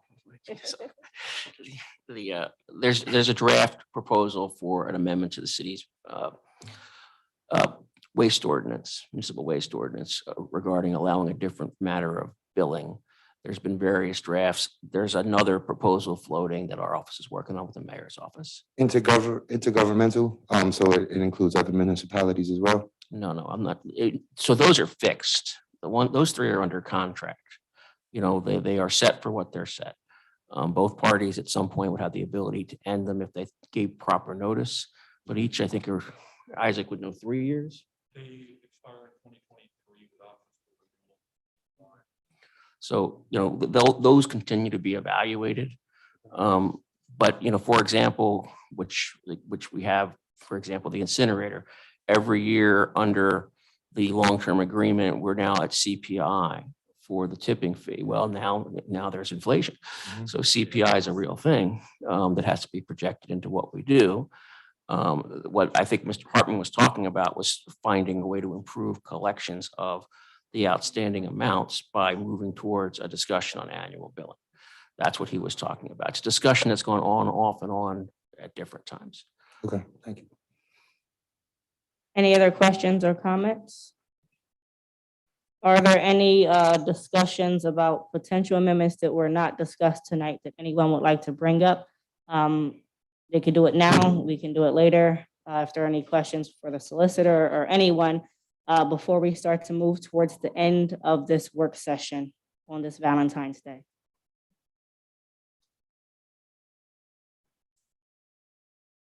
Seeing none, I will turn it over to the solicitor because he has a comment. Just for one thing, you got a long primer that really, the facts for you start on page 3. We put them like in a question and answer form. So specific questions that you have about pieces of how the pieces work. We just thought it'd be easier in general to access the information that way. So the beginning of it is sort of legal language and description, but we then sort of go through, I think, 7 or 8 separate questions that have come up and try to address them both in the annualized budget and the amended budget process. Thank you. We appreciate this labor of love and the information that it provides us. I don't know if I'm just gonna be honest, I haven't had time to look over all of it. So I don't know if anyone else has had time to look over all of it. Or if they That's have. my way of saying you don't have to read all of it. Just find the question you had and go to that. So. So are there any comments or questions regarding this?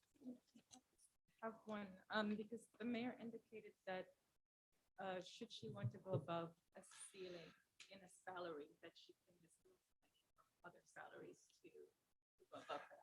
I'm sorry, I didn't hear you say that. And what part of the meeting was that? When they were talking about the business administrator putting the salary at 80, and she indicated that it's okay because she could still move money from other salaries into that I category. believe what she said was that if that was done, she had the option to line item veto the budget.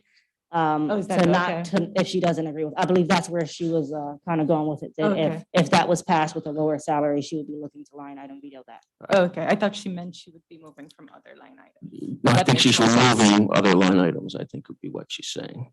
So. Any other questions or comments?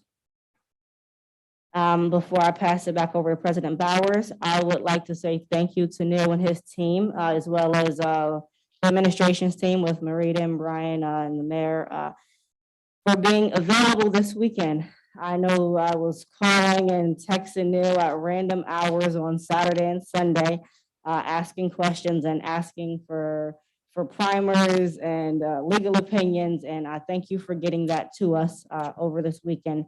I know we're all in a time crunch, but it just shows the level of dedication that you guys have to this process as well, which a lot of times goes overlooked. But Neil, you've been with us for a while and you're always showing up to the meetings, even when the room is quite empty. So I just want to show my appreciation for all the hard work and all the assistance that you all have provided, especially you. That's just a thank you. And I will pass it back over to President Bowers. Yeah.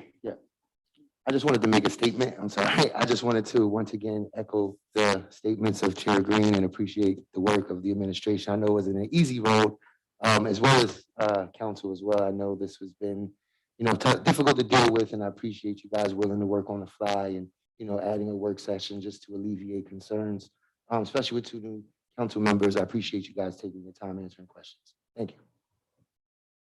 Not a problem. Thank you.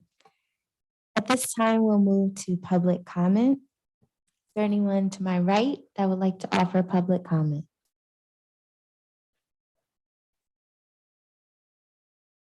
Keisha George Williams, an employee of the city of Harrisburg. I just want to go back into the detail that I spoke about last week regarding the auditor two positions. There are three positions in your budget that relates to auditor two. One was compensated for the CARES Act, and the other two was not. Now, on the budget information that was in the booklet, I'm not sure if it's on the sheets that you received prior to that, but as far as monies that was given prior to that, it was a tremendous increase for one and not for the others. I feel as though that we need to be compensated on that. And I tried to communicate with the union, and I am a non-union member. We do fall under the CBA, but there's no communication. So as far as affirmative action, when you communicate and give the information to the affirmative action, seems as though the affirmative action is for the employer and not the employee. Then we're talking about a compliance person that we talk about more so about the businesses and not so much about the employees. I believe quality starts inside first and then it moves outward. I'm just disrespected in this sense. It was a political affiliation. I was the president for 2 terms. I was on the E-board. I worked with people. I sat in front of council and made sure that employees were upgraded as far as reclassifications go. So I'm all for reclassifications. I'm all for people growing and improving with the city. I have over 15 years of Harrisburg City experience. I started out as a 911 dispatcher, and my pension is not in order. I communicated that in regards to PMRS. I still have not received any answers. Trying to figure out who can I speak to in regards to this. We have all this money, all this CARES Act stuff. CSAs are coming available. They want to hire them. They run through directors that really deciding if a call is a non-emergency or an emergency. That's not real difficult. Now, emergency we can understand, but determining what call gets what, that's a function of a dispatch. That's what I did. Send the CSAs out on a call. I'm just concerned about standing outside waiting for a ride to get picked up. I come in early in the morning. My shift doesn't start to 7:45.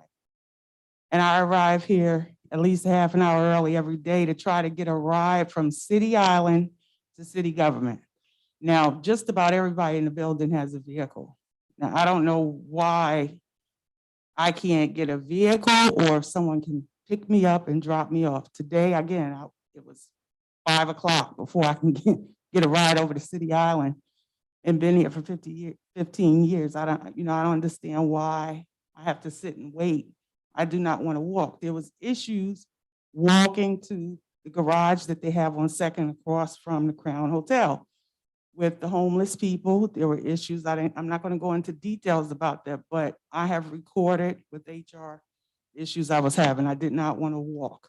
I do not feel as though I need to walk from here across the river. Now, my boss is very good about what time I check in the morning because I'm early and I'm always consistent in being early. But my thing is I shouldn't have to wait and try to figure out how am I getting across the river. I have a mom that's ailing in her body, and sometimes I need to get home immediately. Sometimes I can't sit and wait for a vehicle to pick me up. So that's the issue. That is an issue. I wanted the minutes that from last week's budget hearing, and I hope that I'm able to receive most of those minutes in regards to that. I'm not sure if they, recorded, but I would like to have those. And I just, I need the service of city council to help me in regards to these matters. You have employees here that have been committed and consistent to work. Now, I'm all for people getting advancing and moving forward with their careers here with the city. But I feel as though people are left out like me. Now, I don't ask for much, but when it comes to my pension, I'm 54 years old. I'm not ready to retire, but I want my numbers before I leave out the door. And financially, with this Act 47, I haven't been getting raises like everybody else. Their management administration is complimented with wages for $7,500. Well, I had a 1% raise. And this year, I thought it was 3%, but I heard the financial director say 2%. So I'm not sure what it is. I would like to have a copy of my agreement so I can determine what I'm supposed to get paid. It's 3%. Okay. So I would like to have a copy of that. I want to see my numbers. CARES Act, monies was given out, and I was forced to come in and not compensated. I was the only one in financial management that was not paid. The only one. Now, my boss says that my job is essential, but I'm not essential. Well, my job is essential. I feel as though I should have had the option to either get laid off or stay home because it was no emergency. I would stay home and get paid straight time, but I was forced to come in and I should have received payment. So I'm hoping that they will put somebody in a position that would help the employees. I know the vendors are important. I know everybody is important, but there are people that are not getting respected anyway as far as membership is concerned. I am no longer a member, and I just feel as though that I have been disrespected. I've been respectful to the position when I was in the position, and then when I step away from position and let someone else take the lead to do those things and pull back and not say anything, I'm disrespected. And I just, financially, I'm not able to get an attorney. I'm gonna be clear with you. I work from paycheck to paycheck. Now, they talking about in the budget about an assistant in which I'm not knocking them to get anything that they need because we are short-staffed, but take care of the ones that's been there. I've been there since 2011, and my numbers are not correct. And that order the two position, there's a lot of things about the budget that I know because I reconcile and do all that type of stuff. I know all about it. Dates of hires and things of that nature. So be mindful of what you're looking at and do your calculations. Thank you. Thank you. Is there anyone else to my right? Is there anyone in the middle section that would like to offer public comment? Anyone to my left that would like to offer public comment?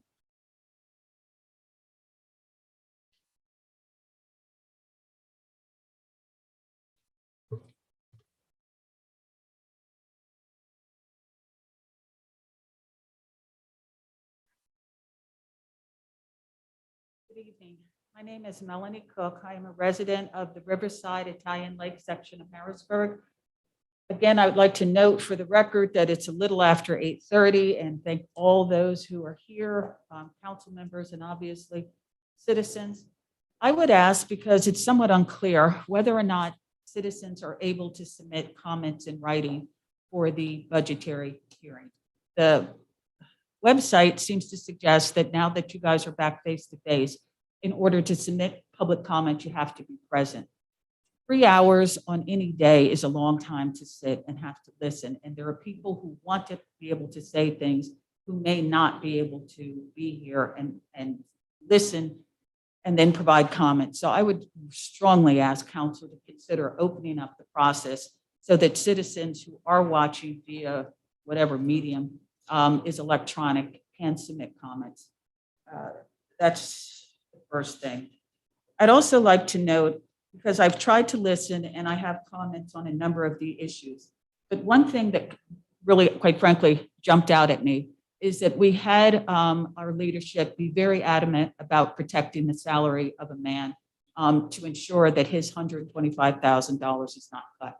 When I came in, and I was a few minutes late, I thought I was hearing a discussion about a woman who happens to be a woman of color taking over two positions, one of which had a standard salary of $90,000, and she is doing a second job.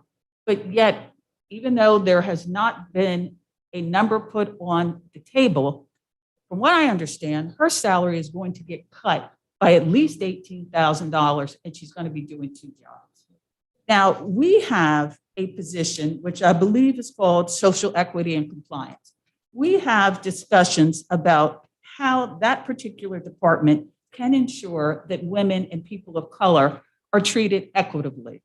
We have discussion about them conducting and I apologize because my notes are so far back, a study, an equity study to determine whether or not how people are compensated. And it seems to me that it would make sense to start not just charity at home, but equity at home. Why would we be cutting the salary of a woman who's going to be doing two jobs, one of which was paid $90,000, and not have a problem taking money from other people? And I'm not casting aspersions on anybody's position, but everybody should be considered based on the job description and what they're bringing to the table. And I don't see any equity or social fairness in cutting a female salary while she's doing two jobs instead of one.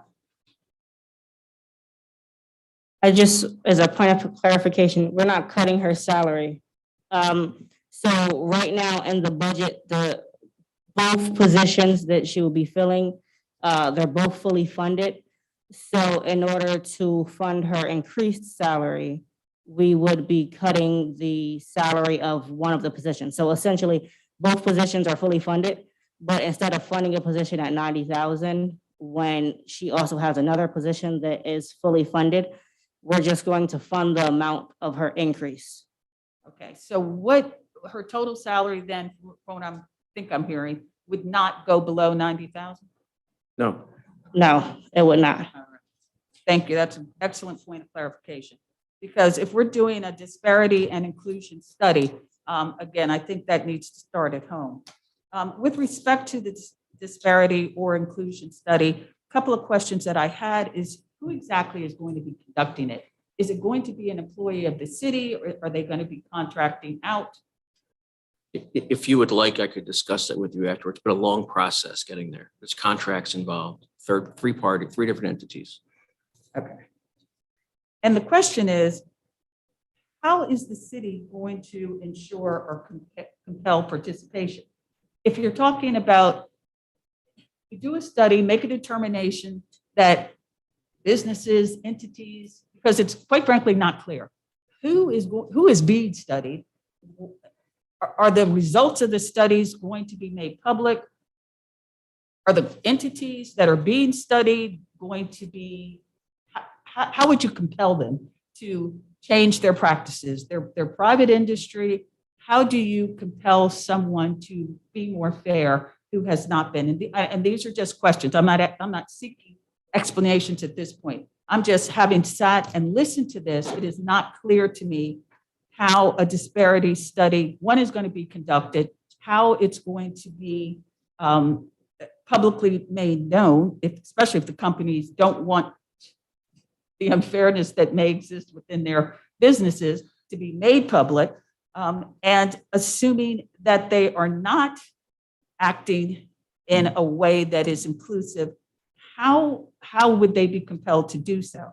And what are the specific goals and objectives of the study? What do you intend to demonstrate? I mean, if you demonstrate that unfairness exists and you don't have any authority to compel them to act in a manner that is fair, what is the purpose of the study? With respect to the police vehicle, I applaud Council Member Majors, his questions about whether it's possible for a regional law enforcement authority to purchase a vehicle on behalf of several police forces. Some years ago, and not that many, there were discussions about combining police forces. if I'm hearing correctly, and they are talking about this vehicle costing anywhere from $500,000 to $800,000, that seems like an incredible amount of money to spend for something just to keep. And I'm really, it's very late and I don't mean to be glib, but if one of the concerns is that there's not heat in the existing vehicle, $800,000 seems to be a great deal of money to pay for heat. Now, I strongly support law enforcement having the tools that it needs, but I think $800,000 or more is quite a bit of money. And I would ask how many additional law enforcement officers, how many additional patrol officers could be hired for $800,000? I would also ask, as I believe Councilmember Majors asked, you know, what is the status of the UPNC? Why did $250,000 offered disappear? And is it possible to circle back before any decision is made with respect to how much money will or will not be allocated for this to determine whether or not they would or would not be willing to pony up their $250,000? Engineering position. I think what I'm hearing is a recommendation not to have a city engineer. While people, I think to a person, will applaud the work ethic and the accomplishments of the individual who just held the job, I think that is a demonstration that there are dedicated people out there who will do the job, who will know the city and have a great deal of familiarity with the issues that the city is facing. I think hiring an actual city engineer who is either a female and or a person of color will send the message. We are throwing out STEAM this and STEM that. And yet there is no one these kids can look to and say, there's a female who's doing the job you want me to study for. There's a person of color doing the job that you want me to dedicate countless homework hours so that I can achieve the same thing. I would be strongly opposed to making yet another contract agreement with an engineering firm that is very likely to choose various people. So one person for the firm may deal with this issue. One person from the firm may deal with that. And it's almost impossible for someone who is not dealing with the city's issues to have a real understanding of the engineering needs. And a firm is going to not approach it in the same way. They may be extremely capable, extremely competent, but they are not going to undoubtedly live in the city and have a real understanding of the working nature of a city. And when it is indicated that there are 13 active projects already, this ARPA money that everybody keeps discussing, we hope is going to generate more projects. And it is therefore, I think, imperative to have a city engineer and not rely on the possibility that an engineering firm is only going to end up contractually costing the city $125,000. The likelihood that that is going to be the cap is virtually, I think, impossible. There is no way with 13 projects and the potential for more, the cost of a contract with a firm or firms is going to cap out at $125,000. I do want to thank the mayor, but she is no longer present, nor her members of her staff, for recognizing that tomorrow there was a conflict with the initial ARPA public meeting. To schedule a meeting on a day when there would be no city council representation, I think was an oversight which Ms. Robeson recognized, and I appreciate her acknowledging and changing that date. But it should also be acknowledged that there is a forum on youth violence that is scheduled tomorrow at the Nativity School, which also conflicts, which means that no member of council will be available to represent the community in a discussion about violence in the city. I'm not going to revisit the discussions from last week about Harrisburg being represented as being the safest small city in Pennsylvania, because I think there are many who question that and have experience, which would strongly suggest that that is not the case. But I do want to commend the mayor's staff for changing the date, for providing an interpreter for purportedly for the meetings that are coming up. for recognizing that people need handouts, so they need something that they can hold and has the information on it. I applaud them for scheduling with Channel 20 and for live streaming via Facebook, which many people are not on. So hopefully people can access Channel 20 relatively easily. And also, I do truly want to commend the mayor for opening up her Friday schedule to speak with members of the public. And quite frankly, the position of community affairs, I personally think there needs to be more than one person, because what people need and want is someone they can call, someone they can communicate with, and have a feeding system where there are a series of people who you call. And this is what my issue is. That person is trained and can say, this should go to city council.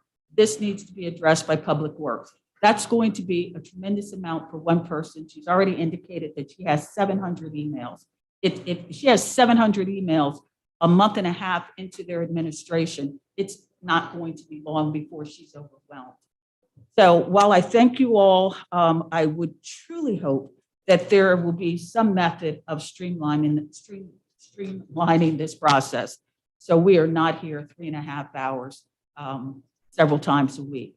The budget is important, people's comments are important, and I think many more people would participate if it was a little less vigorous. And happy Valentine's Day to you. Thank you. Is there anyone else to my left that would like to offer public comment?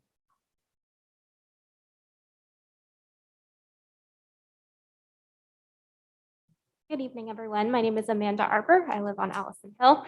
I really appreciate all of the time and energy everyone has put into this long and truncated budget process. So thank you all. I just have a couple of comments on some specific items in terms of the police budget. First, there's been a lot of discussion around vehicles for the police, particularly its command vehicle. I think after all of this discussion, it's still unclear how much this would cost. And so I do not support the approach of authorize it now, do the research later. And I don't think that that's something that council should do. So I would urge you all to cut that $800,000 from the vehicle budget for the police. In terms of personnel, I do support the, it sounds like an amendment that's been discussed that Vice President Green brought up regarding completely removing the 5 CSA positions from the budget, so that you all can really push the administration to prove the value of this program before allowing them to potentially fund positions later on. So I do hope that you pass that amendment. As we've said before, no data, no dollars. And there's certainly been no data presented so far. I don't believe this has been discussed tonight, but last week there was a lot of discussion around the advertising budget. And so I would just reiterate that I would like to see the $75,000 cut from the police advertising budget, since again, they do not have clear plan or expertise in terms of how they would utilize that. And then finally, I think most importantly, just a couple of comments on the ARPA funds, which has also been a topic of a lot of discussion. As we all know, this is an unprecedented amount of funding coming to the city. And there's a huge potential that if we use it well, we can meaningfully address issues that are really critical to residents, such as housing and sanitation and roads and sidewalks, things that really impact people's day-to-day lives. It's clear from what has been said throughout these budget hearings that the administration already has a plan for how they want to spend these funds. And this rushed process of public meetings feels to many of us like a show for a predetermined conclusion.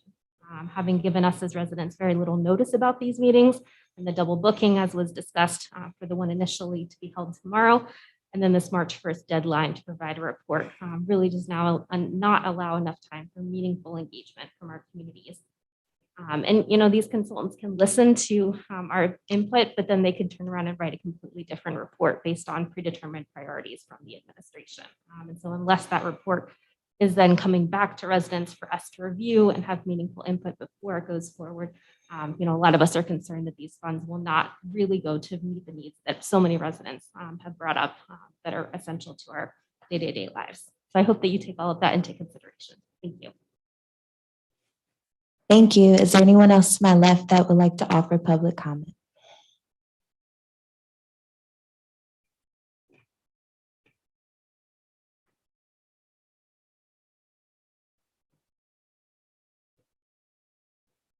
So good evening, council. My name is Rachel Goad. I live at 500 Graham Street up in Riverside neighborhood. It's been a long process. Feels like this is always the way the process turns out. I guess the first thing I want to say is that I really hope that I know there have been moves towards increasing accessibility to these both like council meetings and also hearings like this.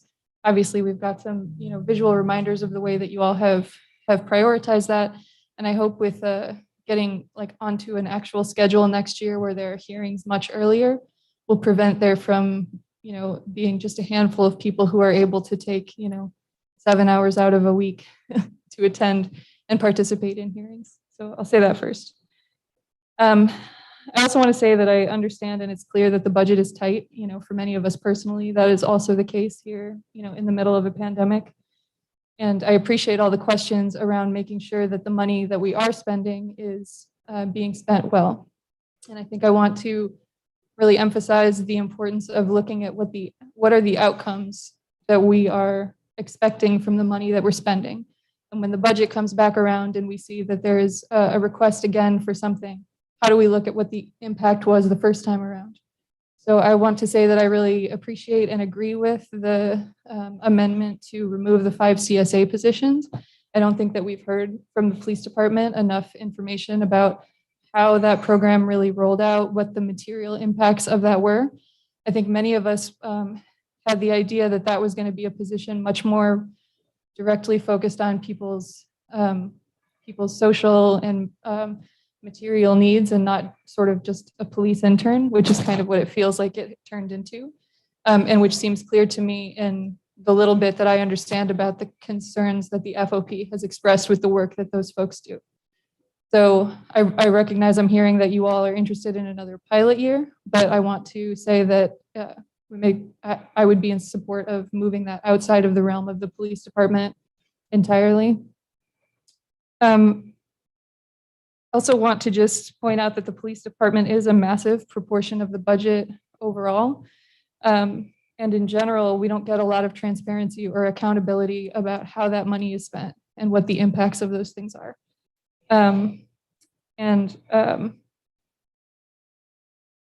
So I guess we didn't discuss this time, and it's not really a part of the budget, but it came up over the course of the hearings, this idea of a health department, which I think is a wonderful idea. There's a lot of direct health needs in the city. I don't think we ever had a walk-in COVID clinic in the city in the height of the pandemic. That would have been a great thing to have a health department help to coordinate. Ooh, so sorry. So I'll just put that there. And then lastly, related to the police department budget, I don't think that we received any real information about how $800,000 makes the public safer. We got some information about how that vehicle was used for outreach, was used for recruitment, and that was like potentially useful for certain kinds of events. But I don't think that we got details that to me meant that we should put nearly $1 million aside for that funding. And lastly, the ways that we've discussed ARPA funding, I really appreciate that they have changed from the beginning of the budget hearing, where it really sounded like we were predetermining how the ARPA funds were going to be used in the budget. I appreciate that there are going to be hearings for public comment, but as some previous commenters mentioned, I think it feels to me like the process is now abruptly here and rushed, and it's unclear to me what are the controls that are going to be put in place to make sure that public comment is actually incorporated.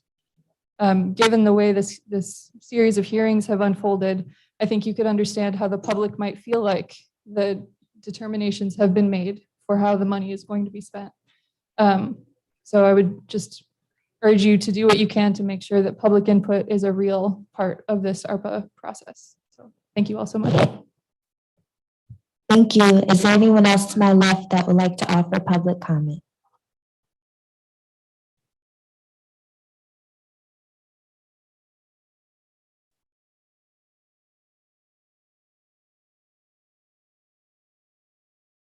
Good evening, Council.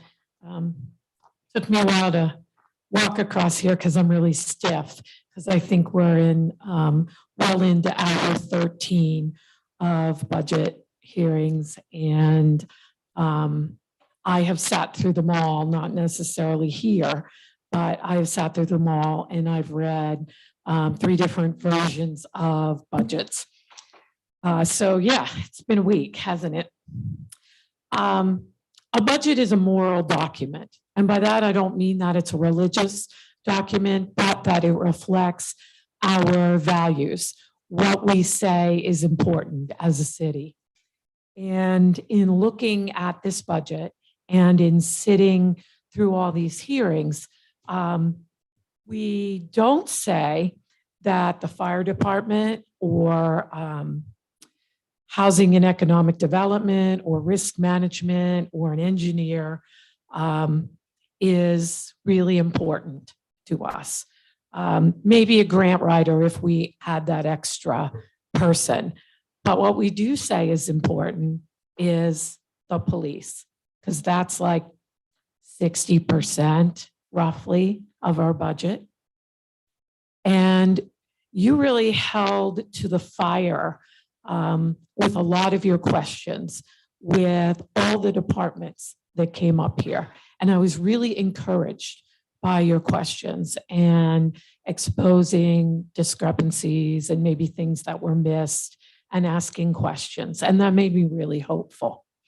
But one thing I noticed is while all the other departments came in and they were ready and they could answer your questions, the police department wasn't. And in fact, the first night they were here, it was almost embarrassing that they couldn't answer simple questions and couldn't even seem to string sentences together that made sense. And it seems to me that if you're giving them that much money, that you, representing us, need to be sure that they are answering your questions and they are as transparent as all the other departments. And yes, this is an austere budget. So if everybody has to feel the heat, they do too. And it was mentioned that one of the things that they didn't explain was how the command vehicle makes us safer. And really being a veteran of budget hearings and city council hearings, much of that line about the van reminded me of what was said about the riot gear. And has it made us safer as a city? I don't think so. So I listened when Carl Singleton was up here. And one of the things that he said was that this money that's coming to us, this ARPA money, this $40 million plus probably, our grandchildren are going to look at us and see what we did with that money. And I think Carl is absolutely right about that. They are going to do that.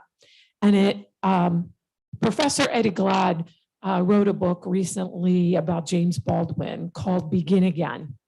And James Baldwin said that we began again twice, once following the Civil War and Reconstruction, once following the Civil Rights era. And Eddie Glad argues, based on James Baldwin, and I agree with him, that this is our third opportunity to begin again, to get it right, not just as a country, but us right here in Harrisburg. So while you're asking the important questions, it also means that you need to make the difficult decisions. That if you ask all the right questions, whether it's about this budget or like the contract or developers who come up here, and by the contract, I mean the Northwest Financial contract. If you ask all the right questions, but then in the end, you vote for it, all it is a little self-righteous indignation on the end of a rubber stamp. And so you need to have the courage to stand up for what is best for the people of Harrisburg. let's take this time to begin again and to do it right this time and not to do it the way that we've always done it. Which takes me briefly to the ARPA funds, which have been mentioned a couple of times. And with all these things that we've zeroed out of the budget, it really says to me, at least the way it looks, is that the plan is to backfill all of this with ARPA money, which means that decisions have already been made by where that money will be spent.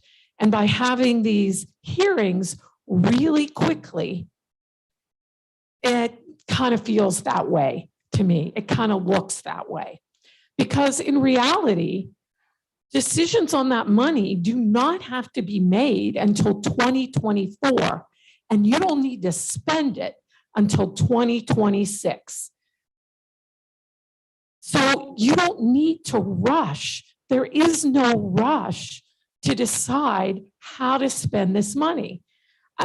And to say, I don't understand it, I mean, you can go to the Treasury's website and there is a pretty good tutorial there that explains how you can spend it. And absolutely you could spend it on a stimulus check. I mean, you can give money to families who have been adversely economically impacted by COVID. Absolutely, you could do that. So in the words of Eddie Glad and James Baldwin, I would encourage us to begin again. This is our opportunity to begin again. And please, let's do it right. Thank you. Thank you. Is there anyone else to my left that would like to offer public comment? Seeing no one. The time is 9:06. Oh, go ahead. Yeah, thank you, President Bowers. You're welcome. There were 4 questions that council members asked. This is my due diligence, just as a follow-up. Would you be interested in my responses to your questions that went unanswered last week? Very, very brief. I just wanted to give you an update. Yes, please. Okay, very good. Councilmember Daniels asked about in the amended document on page 23 about revenue. It's a minor item, but I wanted to follow up on insurance reimbursement for loss. When public safety was up here, I think it was Chief Enterline. And that line is not so much about public safety. That could be any reimbursement from an insurance company for damage done to any asset within the city. It could be public works, it could be a police vehicle, sanitation vehicle, or infrastructure. So it's a mix. Also, Councilmember Daniels, you're asked about the language line item in Bureau of Communications. I checked the GL, and there was a minor expenditure. I think it relates. It was for informative interpretive comment for the 311 system, which was outlaid last year, but it was a small amount. So that's as far as I got with that. But I didn't see any other significant expenditures relative to language line.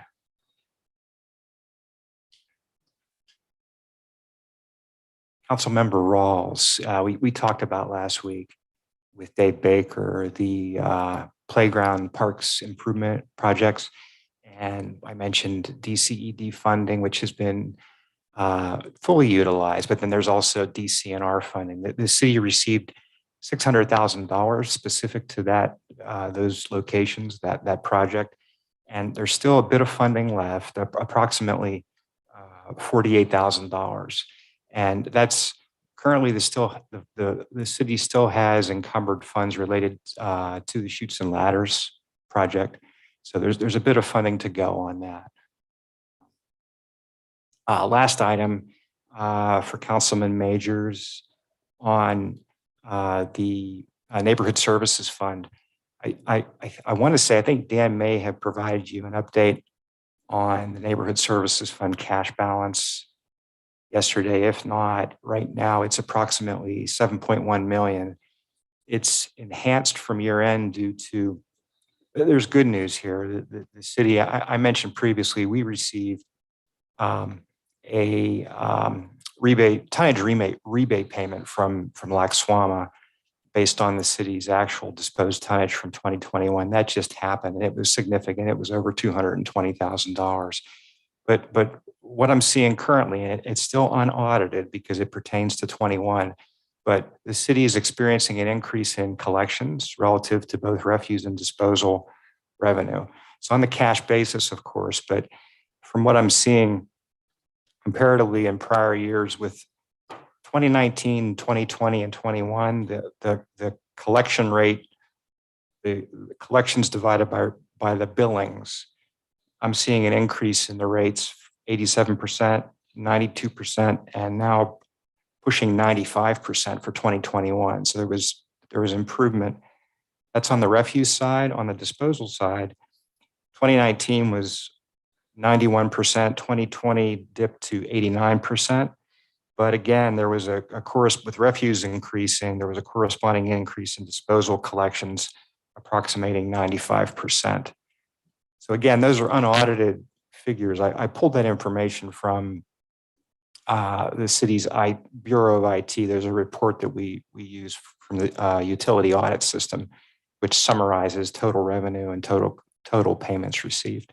That's the source of those percentages I calculated. So make a long story short, that's encouraging to see that kind of an increase in the collection rate percentage. It's preliminary, but it's still encouraging. Any further questions on those answers? Anyone? Comments? Okay. Okay. Thank you. Thank you for clarifying that. Yes, thank you Appreciate it. for the time. Oh, no problem. Thank you for all of your time. The time is 9:11, but before we adjourn, I did want to note about the public comment that was discussed, access and accessibility there. So we have not discussed our council rules. That's Resolution 7 of 2022. And the public comment that is shared, they were drafted on January the 10th, along with a public document relative to making public comment. So know that we're not operating blindly. We do have documents and in place. We just have not discussed them yet. So that's why I haven't shared opportunities for the public to comment, because we haven't openly discussed them. But know that inclusivity and accessibility is important to this council. So know that there are multiple opportunities and methods in which the members of the public can participate within our meetings. So I just wanted to address that because we hadn't talked about the resolution any longer.